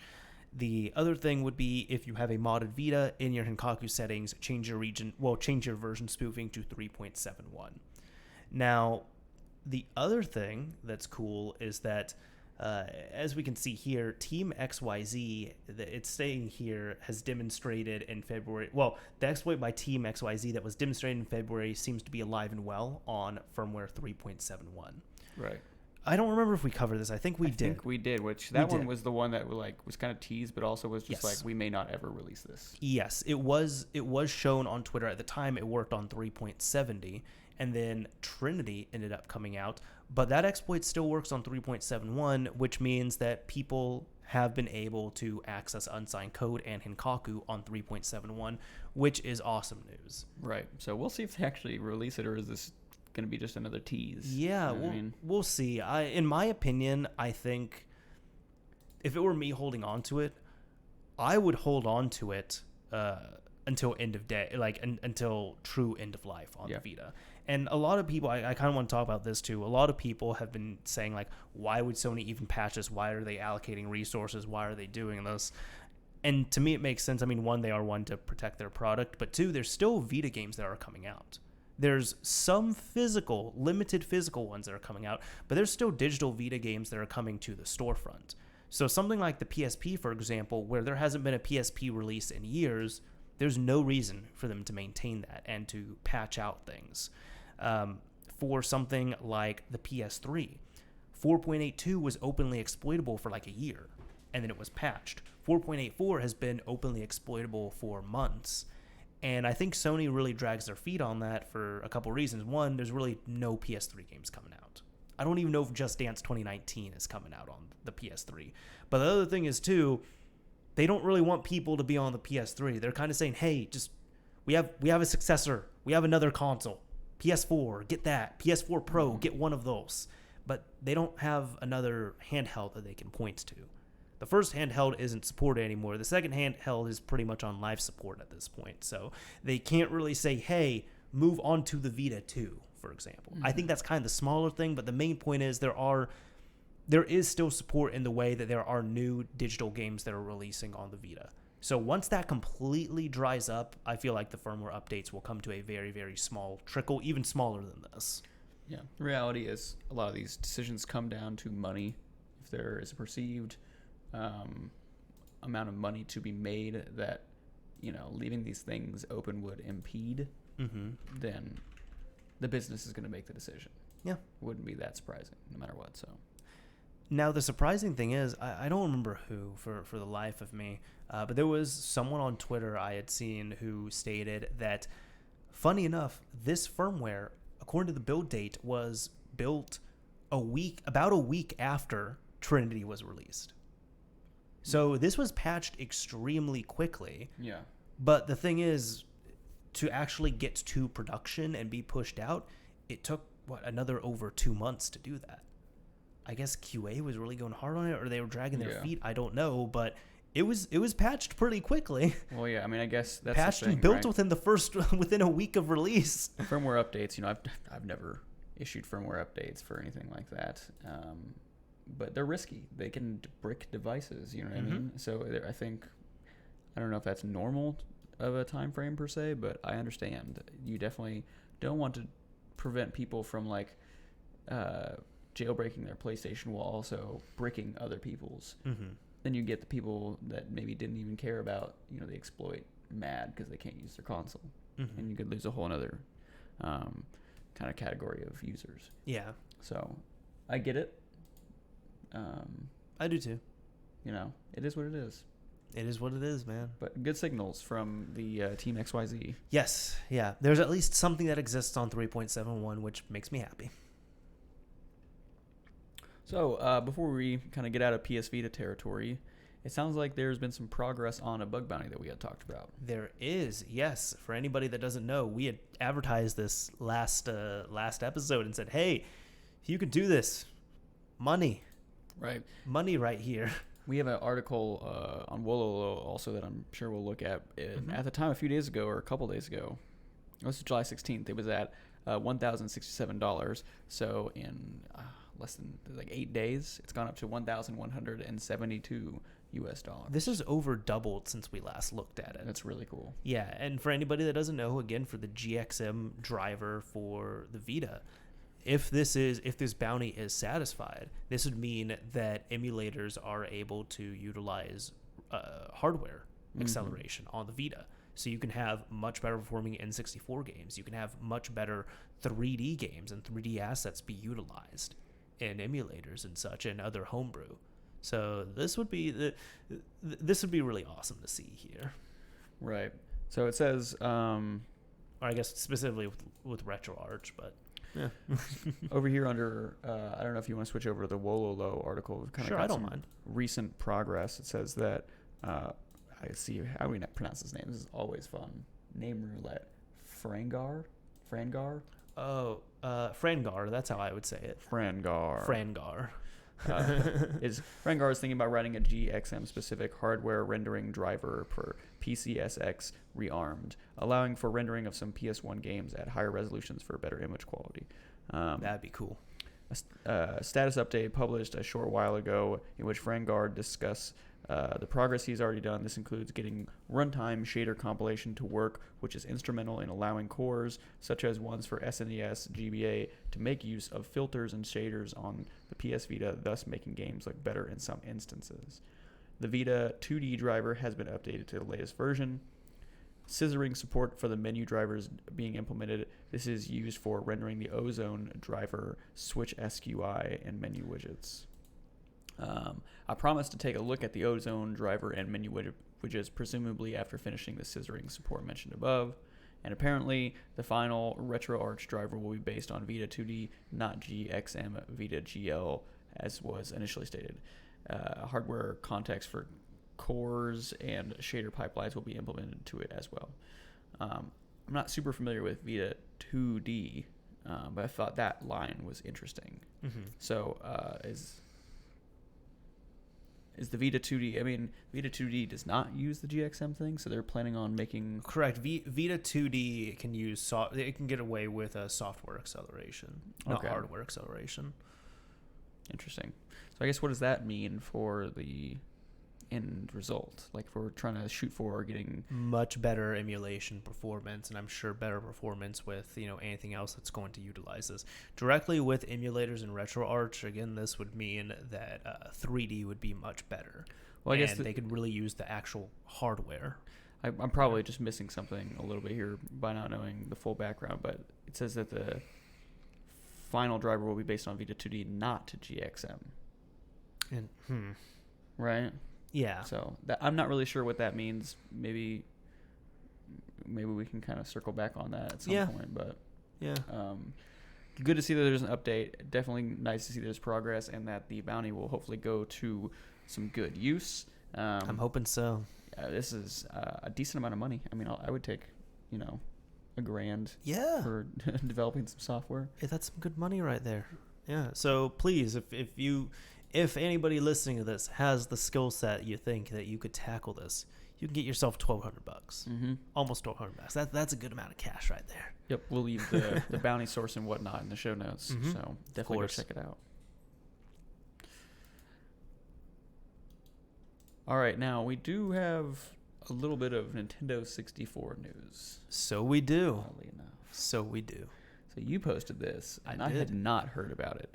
I literally did not hear about it until very recently, and I think this is really cool. I think so too. I think you'd be able to, I guess, give a more educated summary on it than me, but Perhaps. perhaps. So, some people have already mentioned it in the chat. Shout out to all the people that are watching live. Super Mario 64 has been decompiled or reverse engineered or however you want to phrase it. We kind of have a start to a source code that you can actually compile to legit Super Mario 64. Now, I did, see, I had some notes here. I can't remember if I read them or you might have put this in here. I put those ones in there. Okay. Yeah. So, this was an ongoing project that was like kind of in the underground, not public, but it got leaked. So it's unfortunately it got leaked. Yeah, it happens. So this isn't done. Big thing to note. Details from people working on it. To answer your question, yes, this is a full source code which can be recompiled with modern tool chains. For example, GCC, which is incredibly common to find on any operating system, and even other target platforms. Like PC with quite a bit of work. There already exists some proof of concept wireframe stuff. Just to keep in mind that we weren't done yet. It's only really maybe like 50 or 65% done code and documentation wise. This code base is an absolute treasure for preservation's sake. Turns out if you compile your ROM unoptimized, it's really easy to get the uncompiled code from assembly. Guess Nintendo should have double-checked their C flags, which is kind of just it's a compiler flag, before shipping to US and Japan. Don't misread me. 65% just means the renamed stuff from raw variables like function 80F00, F00, and whatever else. Are actually just like readable names now. So these are kind of things that when you like reverse engineer a lot of stuff, they get just default names because a lot of the variable names don't really translate to compiled code. So you can compile it into the current state and it will produce a working Super Mario 64 ROM. That's awesome. Right. So this really is like, I guess, decompiled. So this reverse engineered is even not exactly accurate. So that's incredible. All from a mistake, really, on Nintendo's end. So that's incredible. Now, that's some of the nitty gritty out of the way. You had asked, like, what could be done with this? Yeah, I'm just as a layman, like asking, for example, what can we do with this? Obviously, for game preservation's sake, I think this is a gem. Every once in a while you'll see old video game source code come out, and I think it's a nice snapshot in time for a variety of reasons, whether it's like development style or kind of working within the limitations of hardware, etc. I am no expert on emulators, but I would hope something like this maybe could like lend itself to like working hand in hand with emulators to help improve Nintendo 64 emulation. I'm not sure if that's actually a realistic expectation, but I know that Nintendo 64 emulation is notoriously kind of difficult because of the strange architecture and whatnot. Just a bit, yeah. And I know overall it's kind of been handled as a let's get these games working, like these certain games working, as opposed to let's get the entire platform to get to an even state. So I think maybe that would help out. I can't say for sure, but overall I think this is really nice. I've copped this and have it in my kind of archive, and I have no idea if I'll ever do anything with it, but I'm happy to have it.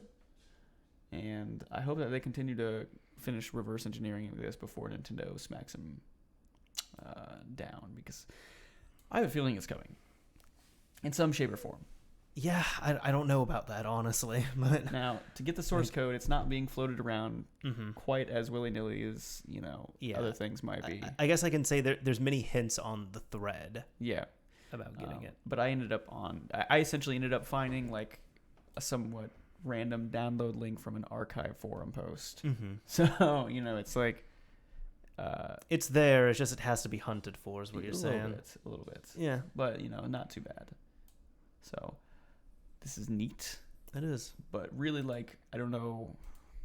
I mean, maybe we'll see a lot of Super Mario 64 mods come out of this. But again, you're going to be... I don't know even where the legal area of this falls into having a source code. I don't think it's legal. I don't think just because it's been decompiled or whatever that it's gets around that. I'm pretty sure it's copywritten material still. It is. So maybe we'll see some underground mods or something like that. Maybe we'll see some like patch files, like Pokemon ROM hacks. You would usually get a patch file to apply.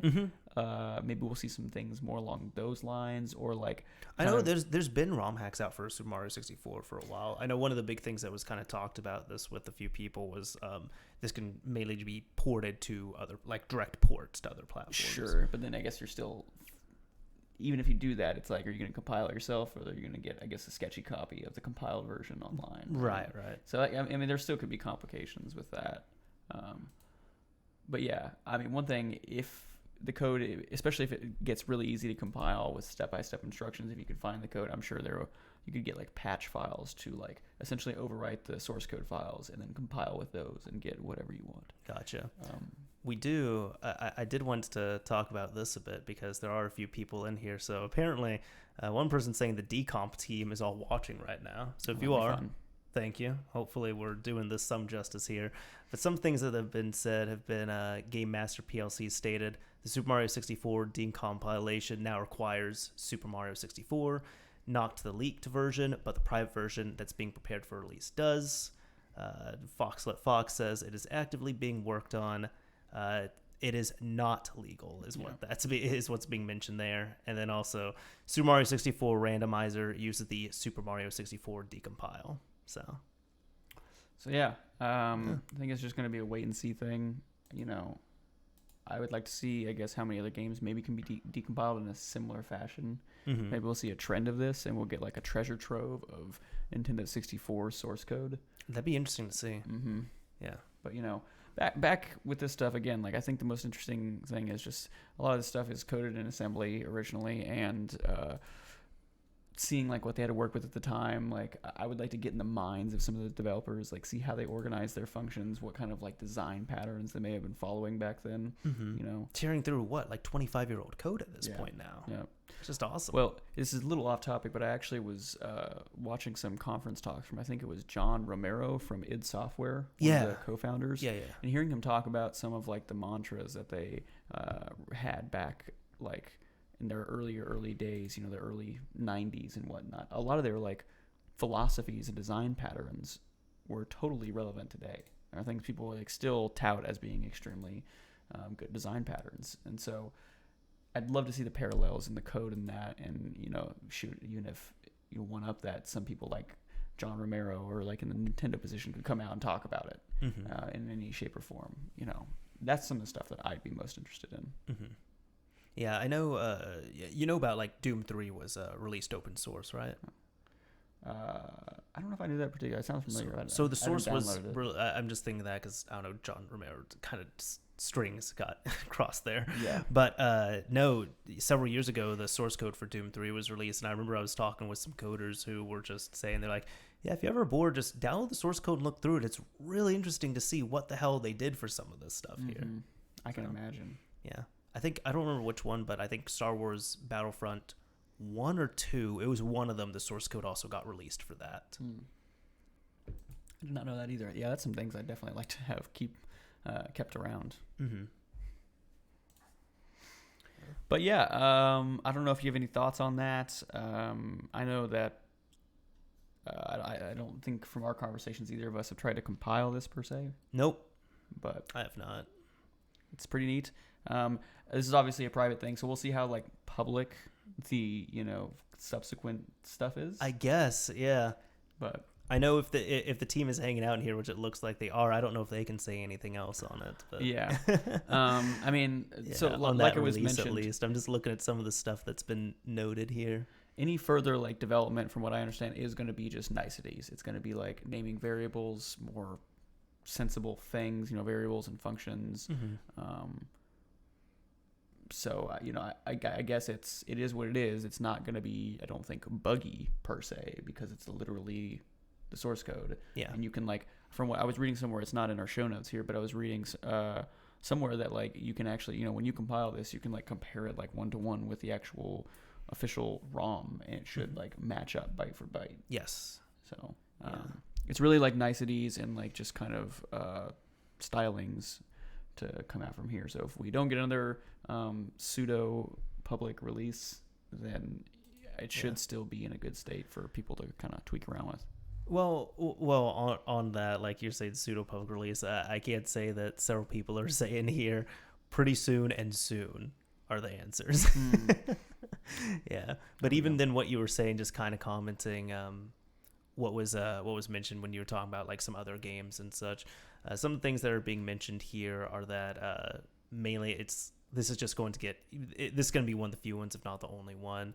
I know it's noted here, most games won't get the same treatment simply because they weren't left in the same conditions as Mario 64. Yeah. Man, I would love to get in the mind of like people who know why this happened, because that seriously has to be an oversight. Was this like a rushed final build? At what point did they realize that they did this? Or was this not a concern of theirs? I don't know. It seems like they had to get it out for the Nintendo 64 launch. So maybe that's what it was, and it just was an oversight and slipped out. Mm-hmm. Could be. But anyways, really cool. I'll be waiting to hear more. I'm very excited for this. Same here. I do want to follow this story. So awesome to see so far. Yeah, and if any of the people behind this are in the chat for real, we got some new names here that I am not familiar with. So yeah. I haven't kept up I'm with just the going to be developers. optimistic and assume that you all are doing. Shout out to everyone involved. This is really cool work. Yep.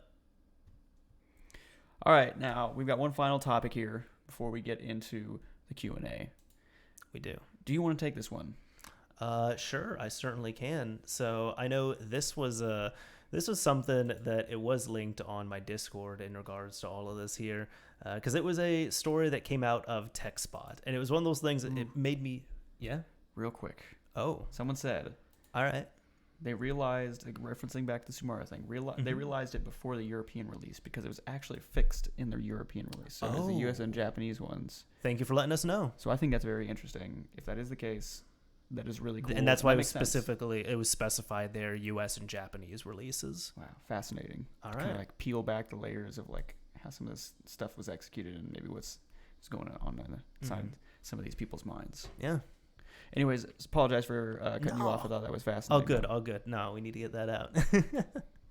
But yeah, no, so this was linked to me initially in the Discord. It's something that this isn't new by any means, but this is, I guess, mod chat. You could say some modding related things here, maybe repurposing. Airport found using Xbox Kinects for surveillance. So this is in the Newark International Airport, which I've been there before. The last time I went, I did not notice any Kinects, but this was noticed by Jason Scott on Twitter here initially, where he had taken a few photos and said, TSA is now using Xbox Kinects for surveillance in the Newark Airport.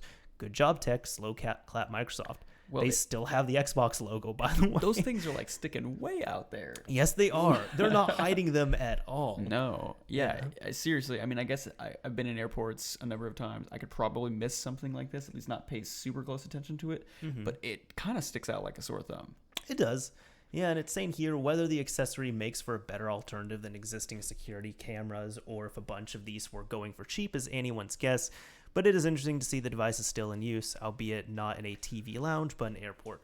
I'm going to say it's probably both. It probably does a good job doing what it needs to do and it's been repurposed for, and it was also probably quite cheap to pick up. Well, and I wonder, like, from what I understand, they're not really producing the Kinect in this form anymore, right? They're not continuing development or even no further official development on Kinect. And so I wonder what kind of support you get. Like, was this like? I feel like an airport. Maybe I'm wrong. You know, I don't work at an airport, and I have no idea. I don't think they're going to get any special treatment on it. Well, but it seems weird to me to make an investment like this that isn't something that you can keep up on for sure. Like, that doesn't scale forever. Like, even if they got like a bunch of, let's say they, replacement ones of these, they just stocked up on them in case they broke. Like, is there like a repair thing that they have got going with Microsoft? I don't think so. You know what I mean? Like, are they just going to replace them until they run out? And then what's the plan? That seems like a really weird thing for like an airport to. I feel like it'd be the latter, because I don't know how long they're going to rely on them if they're really thinking that, they can rely on these for decades by any means. I just know I've seen both the Kinect 1.0 and 2.0 be used for many, many different projects. Some things like this. I've seen for a lot of recognition. I've actually been to airports where it wasn't sticking out like that, but like you're going through one of the security gates, and on the side they have some Kinect stuff there. One of the cooler, the last time I saw a Kinect thing, I was actually at a museum, and it was the Kinect 1.0. And I guess the best way I can describe this is there was a Kinect that was hanging out at the top of this exhibit, and there was something that was just demonstrating, how water patterns work and everything. And below, it was in a dark area. Okay. There was a lot of, and it was just, terrain and such. And you could use sand to build up the terrain, destroy it, manipulate it however you want to, and then you can move water all over the place, and that's all being recognized. All like video mapped or something? Yeah, it was being mapped, and it was being utilized with the original Kinect on that. And I guess the thing, I've always loved seeing stuff like this, but the thing I really wanted to say on this is that the Kinect is not a bad device. It's actually a really awesome device if utilized properly. It's a device that does not serve a need in gaming. Like, even so, I remember, like, with the not so much the 360, but with the Xbox One, voice recognition worked really well. Voice commands worked well. Facial recognition worked really well. But for actual games, it was shoehorned in, and it wasn't successful. So yeah, I would agree. It's cool seeing it in not gaming stuff. I never owned one. I knew some people that did. It never like impressed me enough to like want to get one. The stuff that did impress me though was when we first started seeing some of the stuff on like Windows. Like I remember seeing someone who was like manipulating their desktop and whatnot. With the depth sensor like coming in close enough, once you got to a certain distance, it activated like essentially a click and you could drag. I'm still waiting for more things like that. I'm surprised we haven't seen some of that. I know I was reading about the Kinect because I haven't kept up with it. And I read something along the lines of how Microsoft essentially is like working on more. Is it like an enterprise development kit or something like that? I believe it, but I know they're not manufacturing any of the Kinects anymore. Well, yeah, maybe I can find it. Sure, but like, let's see.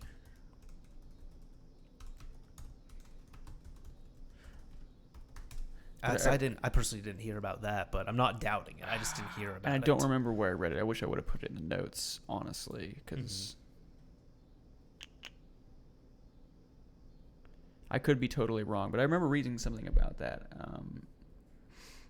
But it was a very different incarnation. And like I think it was kind of in reference to this because they were saying like they've still got the Xbox logo on it, and these other Kinects like. These development kits like did not. They were more bare bones. Yeah, I think the only difference they've made on some of the Kinects that were meant for more PC development and such is they would either come with a Kinect to USB adapter, or they had just a regular USB like a USB end at the very end of the cable. So you didn't use the Xbox's proprietary plug. You know what I mean? Yep. Fox here's got exactly what I was thinking of. They're still making Kinects in the form of the Azure Kinect DK. Really? Yeah. I did not know about that. Is that what you were talking about then? Yes. Because exactly. Azure, that would certainly be their enterprise solution. Thank you for that. Google was not doing well for me. Oh, I see. Oh, you know what? I've seen this here. I have. So, it's a completely different form factor from what I'm seeing. I don't know much about these, but like it is surprising that I guess who knows when those airports installed those Kinects, but it's surprising that they don't. To be honest, it's probably a lot cheaper to get Xbox One Kinects than get the Azure Kinect. This is $400 right here. Yeah, but it looks like anybody can buy it. Go to thrift shops, go to some local game stores, go to GameStop to clear out their Kinects. Easy. This is now in my cart, and I will not buy it. But it's totally not off the shelf necessarily, I guess, but off the online shelf. Yeah, so no, I remember very, very briefly seeing this because this looks extremely familiar to me, and it's not as obnoxious as the original Kinect. I do wonder if that actually has any real Azure tie-in, or they're just using the Azure name for like enterprise sake. I feel like they'd probably be using the name more, if anything. Yeah, it's interesting. It is, but Microsoft loves their Azure these days. They do. Azure is honestly. As a non-Microsoft fan, Azure is getting pretty cool, but really only because they're just like embracing the crap out of Linux. But some of their new kind of, I guess it's all enterprise, but Azure Functions, kind of like the serverless thing. I don't know if you've really heard much about serverless No. architectures. It's kind of more of a bit like you can literally provide. Amazon has their own. I'm sure Google. I think Google Cloud has their own. Basically, you can provide it. Let's say all you need to do is like execute like a Java or a Python function or a JavaScript function, right? And maybe like an external call. Maybe you want it to be in response to something. So like when an activity happens, send an email. Mm-hmm. And that all you need to do is run that for that reason. So running a server like all the time, maybe like overkill. This will literally like spin up the server essentially. It hosts your code and knows what to do with the code and runs all the server applications, fires off the API request, and like shuts back down. And you get paid for like the number of requests as opposed to like running a server like monthly. Yeah, or like minutes or anything. Right. On so they're that, virtualizing the crap out of everything. They're even being that's like impressive. Here, like you don't need to know how to configure a Python server. I don't know. Slight tangent about Azure, but they're doing some all right stuff. Yeah, that's awesome. So this actually, Fox has said this particular model uses Azure computing to accelerate AI models, which I could see. So okay, it's taking the load off and using the Azure servers apparently. Gotcha. So that's how they tied in there, and I'm really guessing for these little projects and for what Newark is doing and several other airports, they don't need that Azure power behind what they're doing. So that's probably part of their actual like software development kit that ties in with this, but pretty neat. It is real cool. So that's about it for topics. It is. Woo. It is. Yeah. So typically what we do is about this time. We've been going on for about an hour and a half or so, just above that. And what we like to do is we like to hang out, with you all if you all are here during the live version of the show. If you are listening to a MP3 version or if you're watching this after the fact, try and come out for maybe the next show for some good reasons and, ask us some questions if you're available to. We do normally try and stream about in the middle of the month or so on a Wednesday, and I do announce it on here, on Twitter, a few other places and such. So, yeah. At this point, if anybody in the live chat has any questions they want to ask us, we're always able to take what we can on here, answer a few questions. If you all have anything you want to ask, feel free to. But one thing before we get into that, so ask your questions if you have them, but before we get into that, we do have to take a little bit of a downturn here, get a little serious, and let's get serious on this. Yeah, but no, for real. I'll pass it on to you, man. Oh man, put it on me. All right. I'm sorry. Sorry. It's fine. So this is a little bit. I'm gonna need to kind of piggyback off of you a bit, just to kind of generate your own thoughts and ideas and everything like that. But sure. Yeah, we have a little bit of sad news here. So this is not. It's not this episode, but essentially the next episode of ModChat is going to be the last episode with me as a co-host, and it probably is going to be going through some other changes. I don't know how much you want to talk about your plans. I can confirm it will be going through some changes, yeah. So you can also let you speak to how much of that you want to talk about, but yeah, I've been on the podcast for over 2 years now, at least for my first appearance. It's flown by. Yeah, that's crazy. Yeah. Just me, where I'm at in life has changed. How much free time I have, changed. And even, I guess, my interest, too. Like, I still love modding, but it's, I think when I first got on ModChat, I was in, like, a modding renaissance, you know what I mean? Mm-hmm. Like, the 3DS was popping. I was really on top of that, and it kind of naturally, organically seemed like a good fit as your old co-host, Daniel, was kind of exiting. Yes. So... that all worked out very well, and I think, I don't think there's really any regrets on any sides for everything that's gone on the last couple of years. But, I don't feel like I have the time or kind of interest to continue doing this and do the show justice, really. I love doing the show in general. I love the chat. I love the experience and everything. But... it's really when it comes down to it, I have less and less time than I ever have. And, for the past 6 months, I've been doing so much code in my free time. And, I don't want to say I'm going through a career shift because I'm still doing development, but I've really, invested a lot on learning, a lot of front-end technologies as opposed to doing more back-end server-related code. And it's really I mean, it takes up a lot of time, but it also takes up a lot of my passion. And there's only so much like passion to like give. Yeah. So I think that's, we talked about this a number of months ago, and honestly, I feel like I'm not even really any less busy than I was then, but I was kind of like on overload where it was like, and it stinks because you have been pretty overloaded the past few months with kind of just everything. And even though and we talk about this, even though the podcast, it's pretty low effort and it doesn't take up too much time. It's something we do monthly. It's like the big thing is too, even for me, like these months just fly by. Yeah. Oh, totally. It comes up, and it really is. Like they fly by. Shoot, if some of my personal friends were in the chat right now, I don't think anyone really is, but it's like they could attest to that. It's just like I don't know, man. I don't know how I do it. And my girlfriend's almost the same way. We always seem to have stuff going on. But and it's like a lot of it's for good, right? Like I've been doing a lot of coding, family stuff seems to happen all the time. Girlfriend and I have been in the gym more than ever, so there's been a lot of great things. But yeah, I think that like I've thought about this for a long time, and I think I told you it best, or described it best like this. At this point, like the idea of listening to ModChat and keeping up with all that, like listening to it as a consumer, sounds amazing. And performing on the podcast and kind of keeping up with that, less interesting. Like I love keeping up with stuff kind of at a high level, but my modding debt has been like notorious, slightly memeified even by ourselves, right? So I totally understand that. Yeah, and as I told you, we've had this conversation a few times offline, but I was telling Devin, I said like, dude, you got to do what's best for you.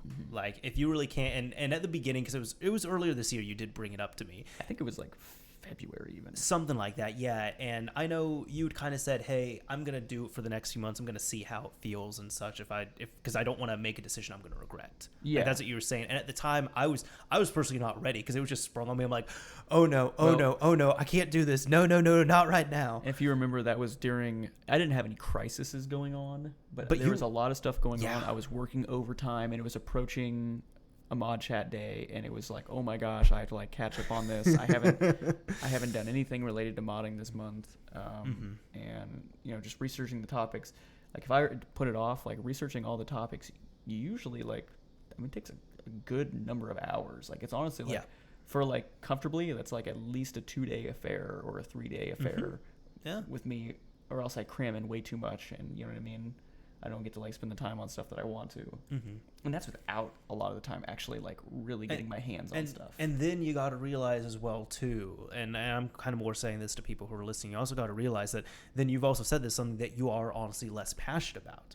So then you got to spend time doing and researching and preparing for something that you don't even have that much interest in as much now as you did, a year or two ago. It's a bit forced, The 3DS, excuse me, guys.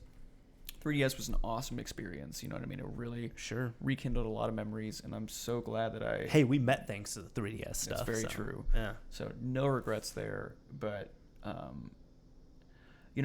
definitely have a different path that I'm going down right now.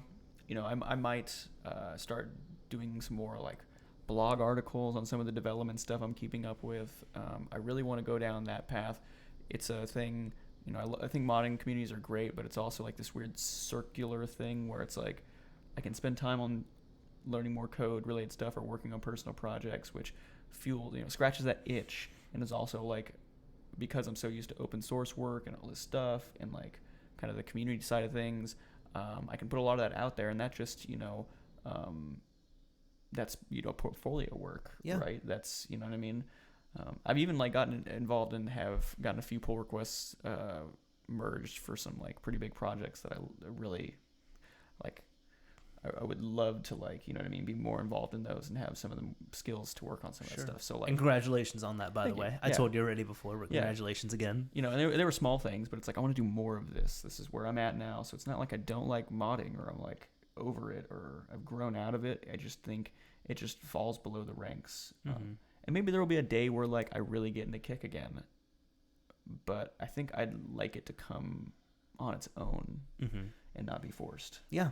No, I totally understand that. So yeah, I know it's one of those things, like, even, because I had said already, you need to do what's best for you. And at the point, because I know you and we had talked about it. You brought it up like a month ago and said, hey, I'm kind of thinking on this again. But at that point, I also felt like, for the next chapter of ModChat, because, we've had initially ModChat, it was completely different. It was Daniel and we were doing a offline podcast talking about just modding related things. Then we turned it into a online, like a live streamed news type of podcast, and then got Daniel off, got you on. It's been great. And at this point, there's a few things that I'm wanting to change. And I think I'll detail them a little more next month. I don't want to do too much here, because I also don't want to overpromise or promise something that, I'm not going to deliver on. But some of the things are, the format I do want to change. I will say the live stream thing, next month is probably going to be the last live mod chat. I'm one of those people, so when it comes to like this directly, I'm actually not a fan of live streaming.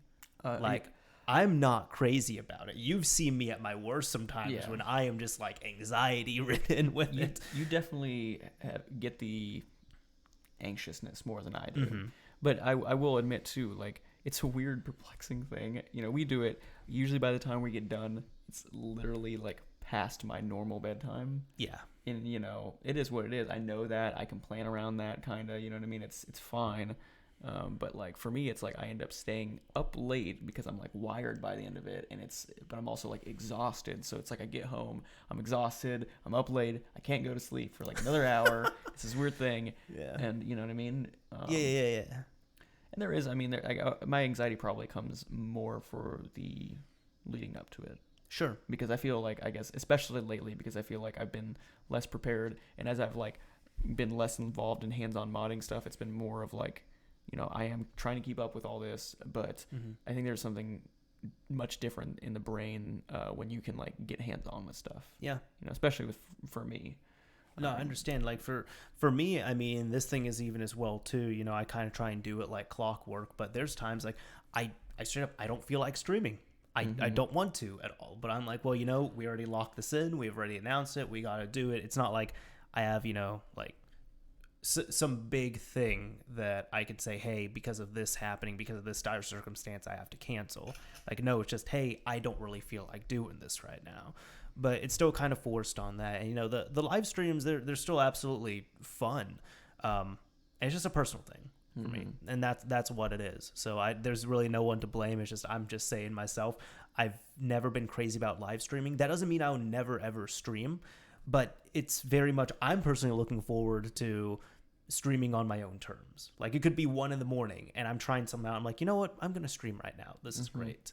Yeah. But at this point, like, I really don't do any other live streams just because I have ModChat, and my personal allocation for streaming, like, I already blow past it every month when I do ModChat here. So I think it's going to be one of those things, kind of just giving you all a heads up. So after the next episode, we're not going to be doing it. Well, because that'll be your last one. I'm not going to be doing it offline.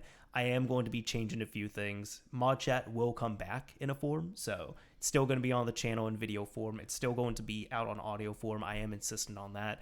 In podcast clients and all that. Yeah, right, but honestly, I'm gonna be straight up. I want a break.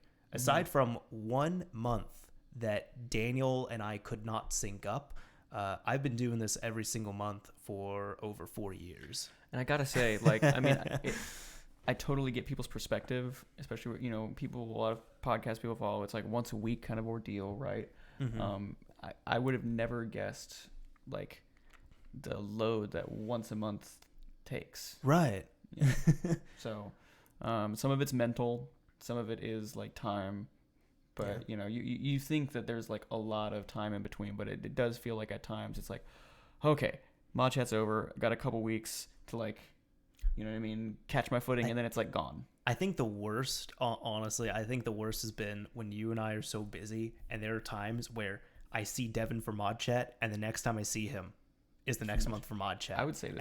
And I'm just that like, can be like 3 months in a row. Sometimes it can be, yeah. And that is like, we obviously love like to we're hang out. friends out of this. Yeah. We're friends outside of this. We're not just partners in this, man. I think I also mentioned that too when I first brought this up. Is like you were like, I'm looking forward to just hanging out with you. yeah, Like just hang out. And even if like 99% of what we talk about is the same thing, Yeah. like we can do it on our own terms. We can, you know what I mean? Like, Exactly. and like to be clear, like I have no problem being on another mod chat at some point. Yeah. If like something's relevant. And I've told you, Devin, I've said like, and I'll even, tell the audience here, like with my future plans for ModChat, I would like to see you back on. I mean, like there are some things that you are like, I really want your opinion on this. This is much more up your alley. Like the Super Mario 64 thing. Oh, like you were able to rock that much better than I could. And if even if I come on like, so like, again, we neither of us really know how mod chat's gonna look. We're not gonna promise anything, but yeah, I mean, it could even be like a segment in something like boom, and I have Devin here with me for this, and we just talk about that and whatever, and I might be out or whatever.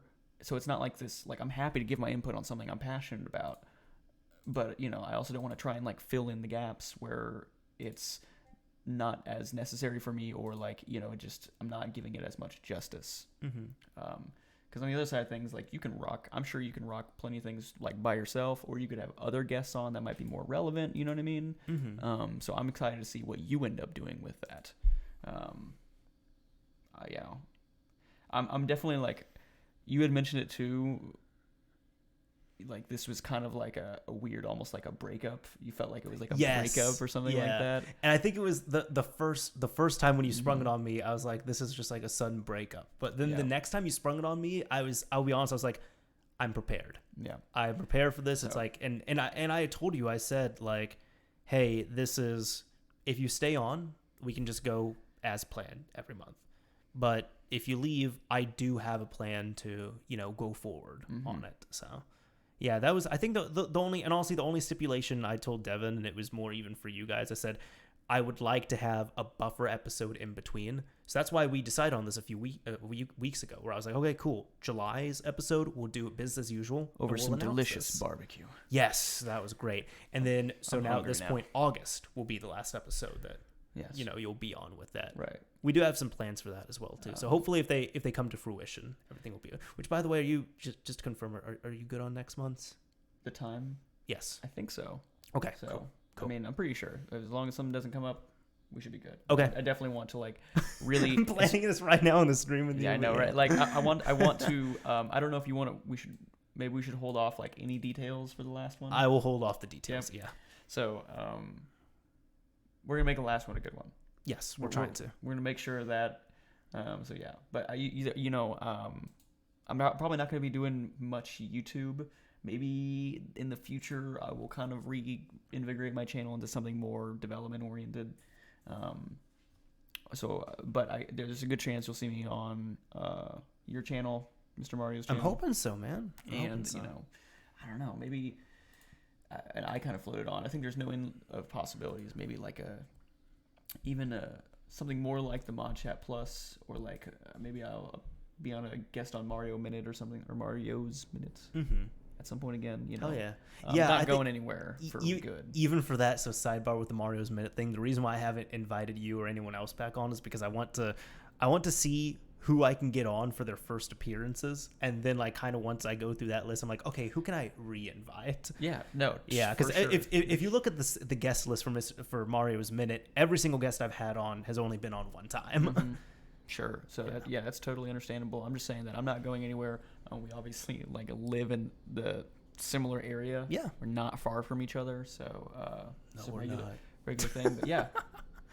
I mean, dude. I mean, even if it came down to like, if we're just hanging out and we're just like ranting about something, and you're like, hold on a second, like I want to get a microphone and just, you know what I mean? I look forward to that actually. If that happens, that'd be cool. Yeah, like anything is in the cards. So yeah.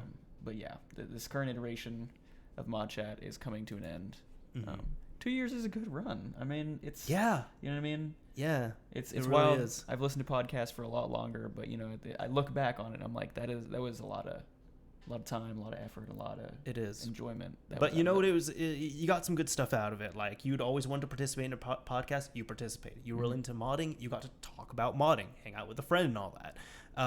The other thing was, I know you had kind of wanted to dabble in video content creation and such. So you got to experience that. This platform did help you out a little bit with that too. Yeah, you kind of decided, hey, video making is not really my thing, and that's totally fine. Yeah, no regrets. I've definitely only good things have come out of this. Yeah, and I know even professionally, you told me, I'm not going to divulge a bunch of detail, but you told me that you have cited this podcast before professionally. Yeah. Oh, totally. Yeah. I mean, first of all, everyone in my job knows. I know that I'm a little bit more some of these social and internet things blend a little bit smoother for me. You're more a little bit, I think, reserved for that. I do try and be reserved, yes. So, I respect that totally. I am the person, if somebody brings up my YouTube stuff in the reel, I'm just like, nope, I don't know what he's talking about. Yeah, I've learned that lesson firsthand with you. Because I'm just hey, not that you're not proud of it, but I think there's probably just some weird social factors involved. It is. Yeah, it's a personal problem for me. Yeah. So yeah, I mean, and even here Foxlit Fox, from the perspective of a new viewer, I kind of like the audience interaction part being live. Totally get it. And I have I love the chat and I love the interactions with that. I always encourage people to, encouraged, it's kind of a sad thing, people to come out for the chat, because we do try and participate, and I love seeing people come back month after month, seeing fans. It definitely warms my heart in a way that it's just a small community, but it's tight, and it's something that I've never experienced before. And even I'd say I'm happy with the downloads, I'm happy with the views once this goes offline and such, but even these little streams where there's only 50, 25 people hanging in there, I like them. I like it. I sometimes I hate it when we have 200-300 people in the stream. I know that's happened a few months. I'm just oh, okay, don't look at the numbers, but when it's only 25, 50 people, I'm no, this is manageable, this is more intimate, I like this more. And we can talk, and then I can look at the chat and be caught up and talk and look at the chat, just because even balancing a slow moving chat while chatting with you and trying to put on a good face is tough. And that's the other thing too. I know I explained this a few episodes ago, but I remember one time I was because somebody asked, it's we keep asking questions, why don't you bring them up? And I said, because I can't keep interrupting the flow of this. While we're doing this, I have to entertain you all, for a few hours. But once those few hours are gone, I have to also make sure that this is a good podcast to view offline. Right. And on top of that, we also have to consider the audio listeners. We have to make sure it's a entertaining thing to listen to.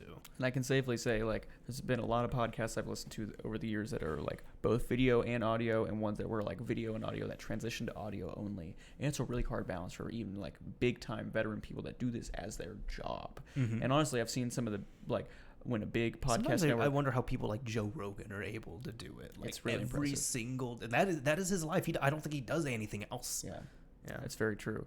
That is probably one of the better ones. But even I've noticed too, there's a podcasting network, when we need to get too many details on all that, but they went from having a lot of audio and video shows to audio only, and I thought the quality went up a bit because there was less pulling this up on the screen, and then kind of trying to explain what you're showing, you know what I mean? Well, also on top of that, you don't have to worry about how you look, you don't have to worry about how you're dressed, you don't have to worry about, a whole lot of things. Right. So that's why, for example, with Mario's Minute, I do that audio only. There's a lot of people, I know I could get more views doing it video wise. I know that there's people who don't like the audio only thing, but I'm just look, I want this to be a low-key, comfortable podcast. This is how low-key and comfortable. I just want to talk into the mic for an hour.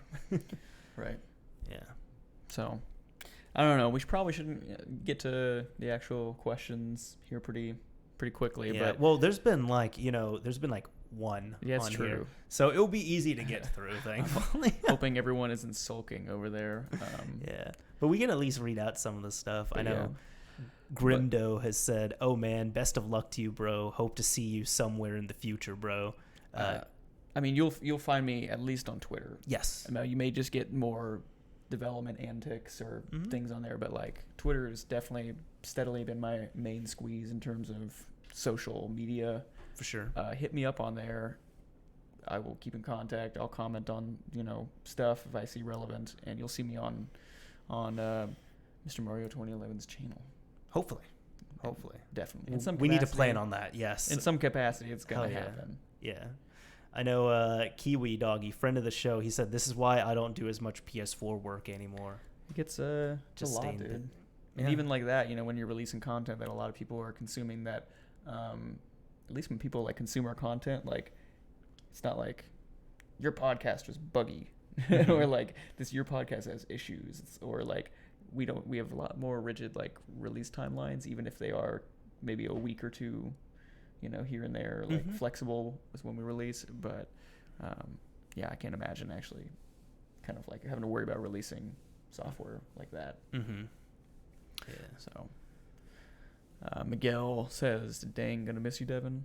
I'm gonna miss like I'm gonna miss you too in here, yeah. Dude. Yeah, I'm definitely gonna miss the chat homies. It's a shame, I like. There's so many things about this that I really, really did like. So I will definitely miss a lot of it. Yeah, I think it's give and take on some of it. Like taking honestly, like taking ModChat offline. I'm looking forward to that in some aspects. I am gonna miss this as well too. And I mean, I'm just gonna be transparent and say like, 'cause, I mentioned I want to do a little bit of a break for a bit before I reboot ModChat and get back into it. Dude, I'm looking forward to not worrying about ModChat for 2 or 3 months maybe. Don't let it run away from you.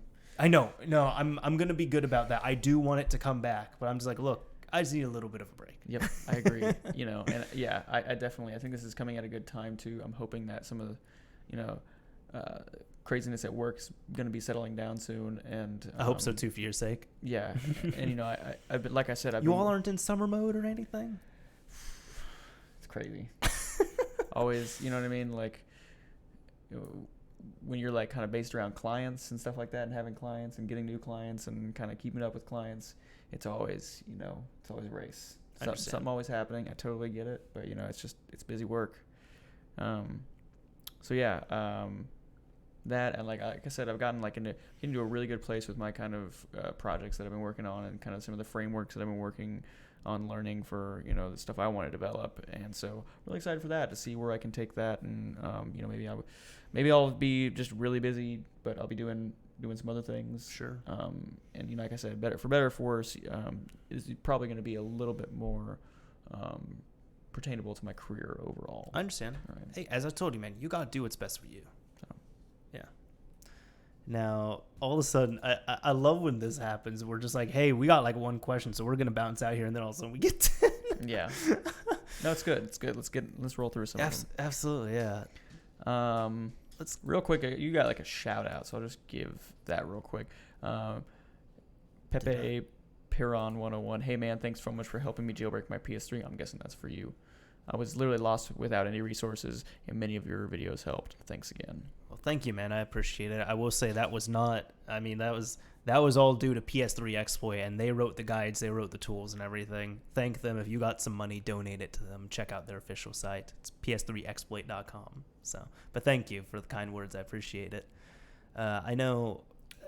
Grabbing some of the questions here. The first one's from Eduardo, which has been up here for a bit. But do you guys know anything about the mod chip for the original Xbox that Ryan, the creator of OGX 360, is making? No. Do you? I think I saw a photo of it. That's it. Sorry, I can't give you a better explanation, man. Mod chip for the original Xbox. But if you want more detail, he is quite easy to access on Twitter. I'd recommend hitting him up there. Because sometimes people, it's funny, like sometimes people ask me about OGX 360 related things on Twitter, and I'm just like, here's the creator. And he normally replies. So, that's good. Yeah. Dude, it's so different. Like, I remember, just Dark Alex back on the PSP was so mythical. Dax. Yep. You know what I mean? Like, he was not someone that, like, maybe there was an email out there and he would give you a response, but I never really saw much of that. It was like he was always hiding in secrecy. From what I remember, I think he was a student, a college student in Spain.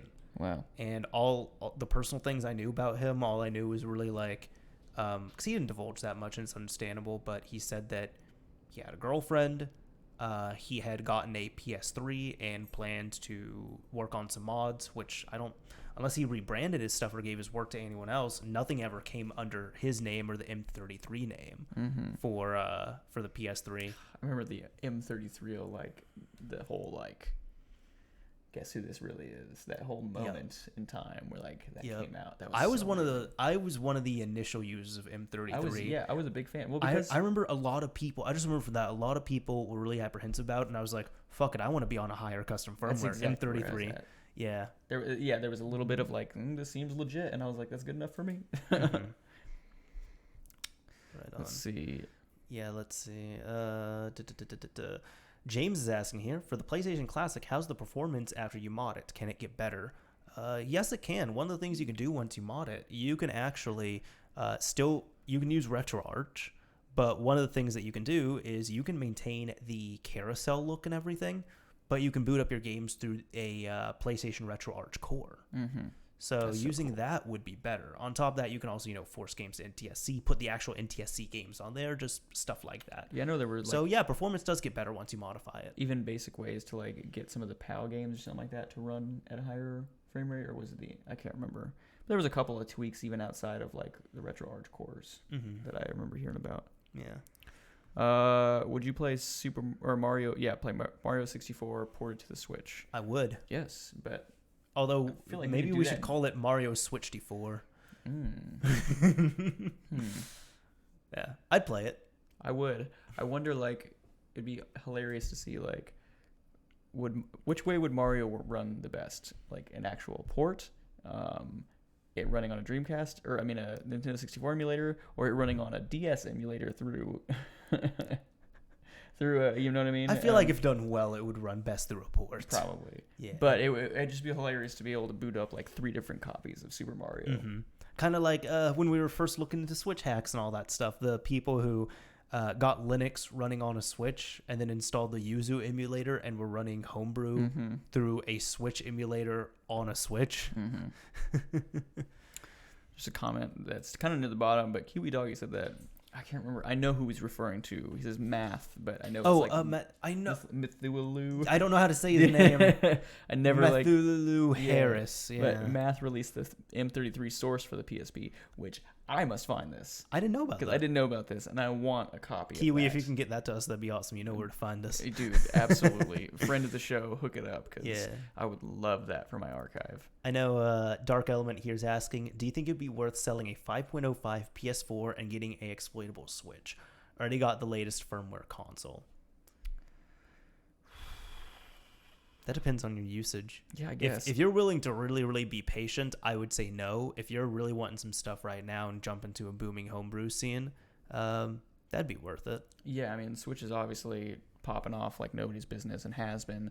There's no shortage of that. And I guess it really, like, what do you want to do with it?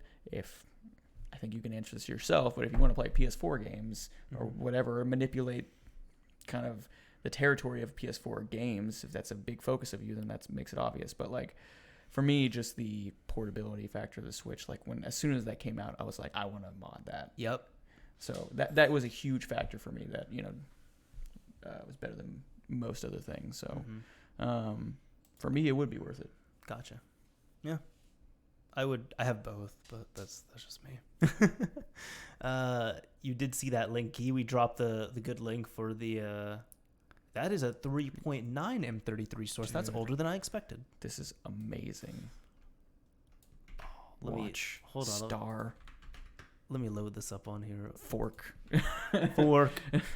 Do it all. That's so cool. Awesome. I'm looking at this right now, so Thank you, Kiwi Doggy. This was and thank you, Math. I'll call him by his short name. Yeah, Matthew. I guess that's Matthew Hervais. Yeah. But yeah, he released this 2 years ago. A nice April Fool's Day present. That's awesome. Contains full source for I'll share this real quick. Yeah. Contains the full source for 3.90 M33. This repository is created for archiving purposes. You may store the code stored within this repository so long as you respect the GPL version 3 license and credit the original authors. All credits go to the M33 team developers, Dark Alex, Hill, and Math. Awesome. It's always so crazy for me. I don't know what kind of...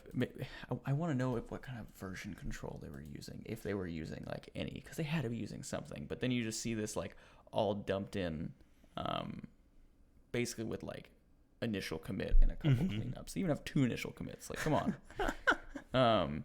But yeah, it's like...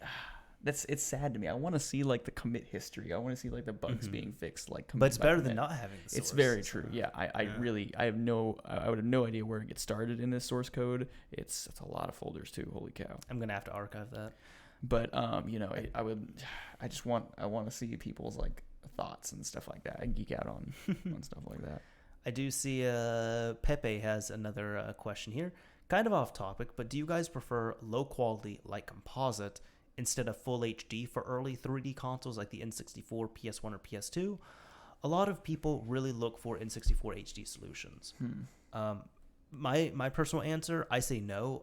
One of my favorite things to do, like I enjoy doing this.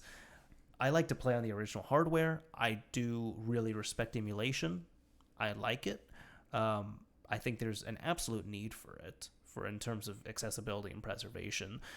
But when I can, I try and play off the original hardware because there's just something that feels great about playing on the original hardware, and then on top of that, squeezing as much as I can out of it. So my PS1, for example, I have a FrameMeister set up, which is an upscaler, and I play my PS1 in RGB SCART. I've played my PS2 with component cables, and all this can scale up to 1080p. And then the N64, I RGB modded a N64. I plan to RGB mod a few others, and then I do RGB SCART to my FrameMeister.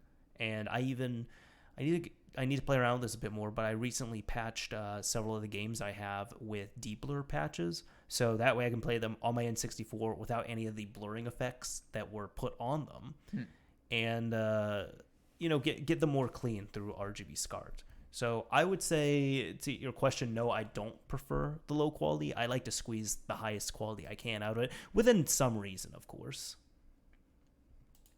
Yeah, I honestly need to go back one of these days when I have like a house and some extra space and a little bit of extra money. I do want to go back and purchase a lot of old games because I had to get rid of so many old consoles as I was like getting older for various different reasons. Of course. So yeah, I would love to have the consoles. Emulation is by no means like where I hit where I want to stay, forever. Mm-hmm. But I definitely think I'm going to be on the side of you where I want to upgrade some of that stuff because I know myself and I will not probably carry or keep like a CRT TV and then some of that stuff. And then plug it in composite to a nice, like, imagine hooking up composite from a PS1 to a 60-inch, nice panel display of some kind. Like, yeah. It doesn't look good. And there are some scalers on TVs which make it look nicer, but it's just like you can still increase the quality as much as you can. Mm-hmm. So.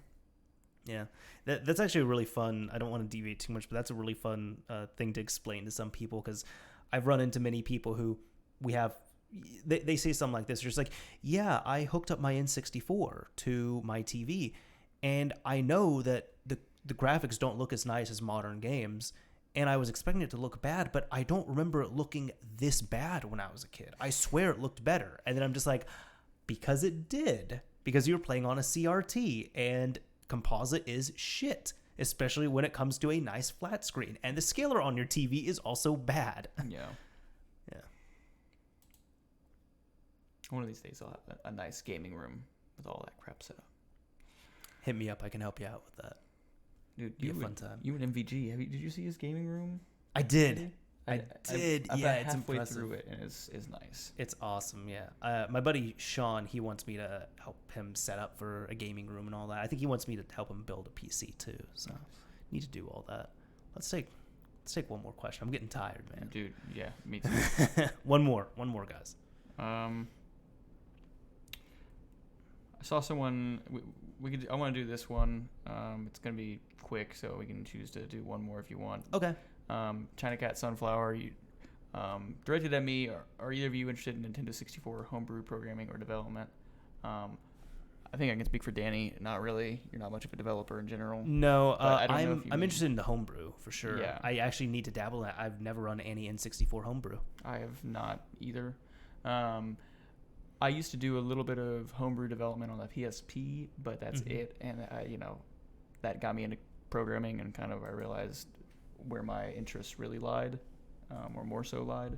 So that's not really something I'm interested in, as of right now. So no to either programming or just using the homebrew. I understand. Yeah, that was a quick one. Let's see. We can grab, which one is it here? How about this final one? Sure. Yeah. Cool. Pepe says again, do you guys think that in about 10 or 15 years, PS4, Xbox One, or Switch emulation will be available for smartphones? That's actually a really interesting question. 10 or 15 years. Technology is really going to speed up that. I say yes. I personally think Switch, yes. because that's mobile. we already have like Yuzu and stuff like that like in progress. You know what I mean? Yeah. At that point, it's literally just like porting and having the power to run all that. And mobile, and I think especially like if we're talking about mobile, is most likely still going to be running on ARM. I think there's a lot of room to grow there. You know, it's very, very early days, but we're even starting to see like specific utilitarian things for like ARM in the server environment. So like we're still pushing ARM and finding how far we can get with it. You know, some people think that there may even be like a flippening where it's like more practical to use ARM than x86 in most things because it's lower power. If we get it to supersede the power of x86 architecture without consuming as much power still and stuff like that, maybe it'd be more beneficial to switch to that. So, you know, I think there's still a lot of room to grow there. So I think it's very, very possible. Yeah. I think Switch for sure. PS4, Xbox One, possible, but we'll see. I guess I'm more wanting to see how good x86 platform emulation is going to be at that point in a mobile platform. As of right now, that is kind of the first step. And we also have to keep in mind that the Switch is, you know, putting out a lot less graphical, you know, power. And it's mobile. Well, yeah. So it has all, the Switch in particular has all the attributes to be like. The Switch is the closest to mobile gaming I get. Yeah. So, I would say for at least Switch, you guys, PS4, Xbox One. Would you want to even? I think maybe. I think it'd be interesting just to see it. Of course, I'm sure storage is really not going to be that big of a thing. Yeah. I know, of course, we have, you know, PS1 up and running on phones and such, and it's like, you know, it's been 20 years since the PS2 initially came out. I think there's like the beginnings of emulation on phones, but that's about it. But even that's a bit wonky with things, so we'll just see. Yeah. And yeah, Foxlit Fox, by the way, brought up a really good point saying x86 translation on ARM hardware would be pretty slow.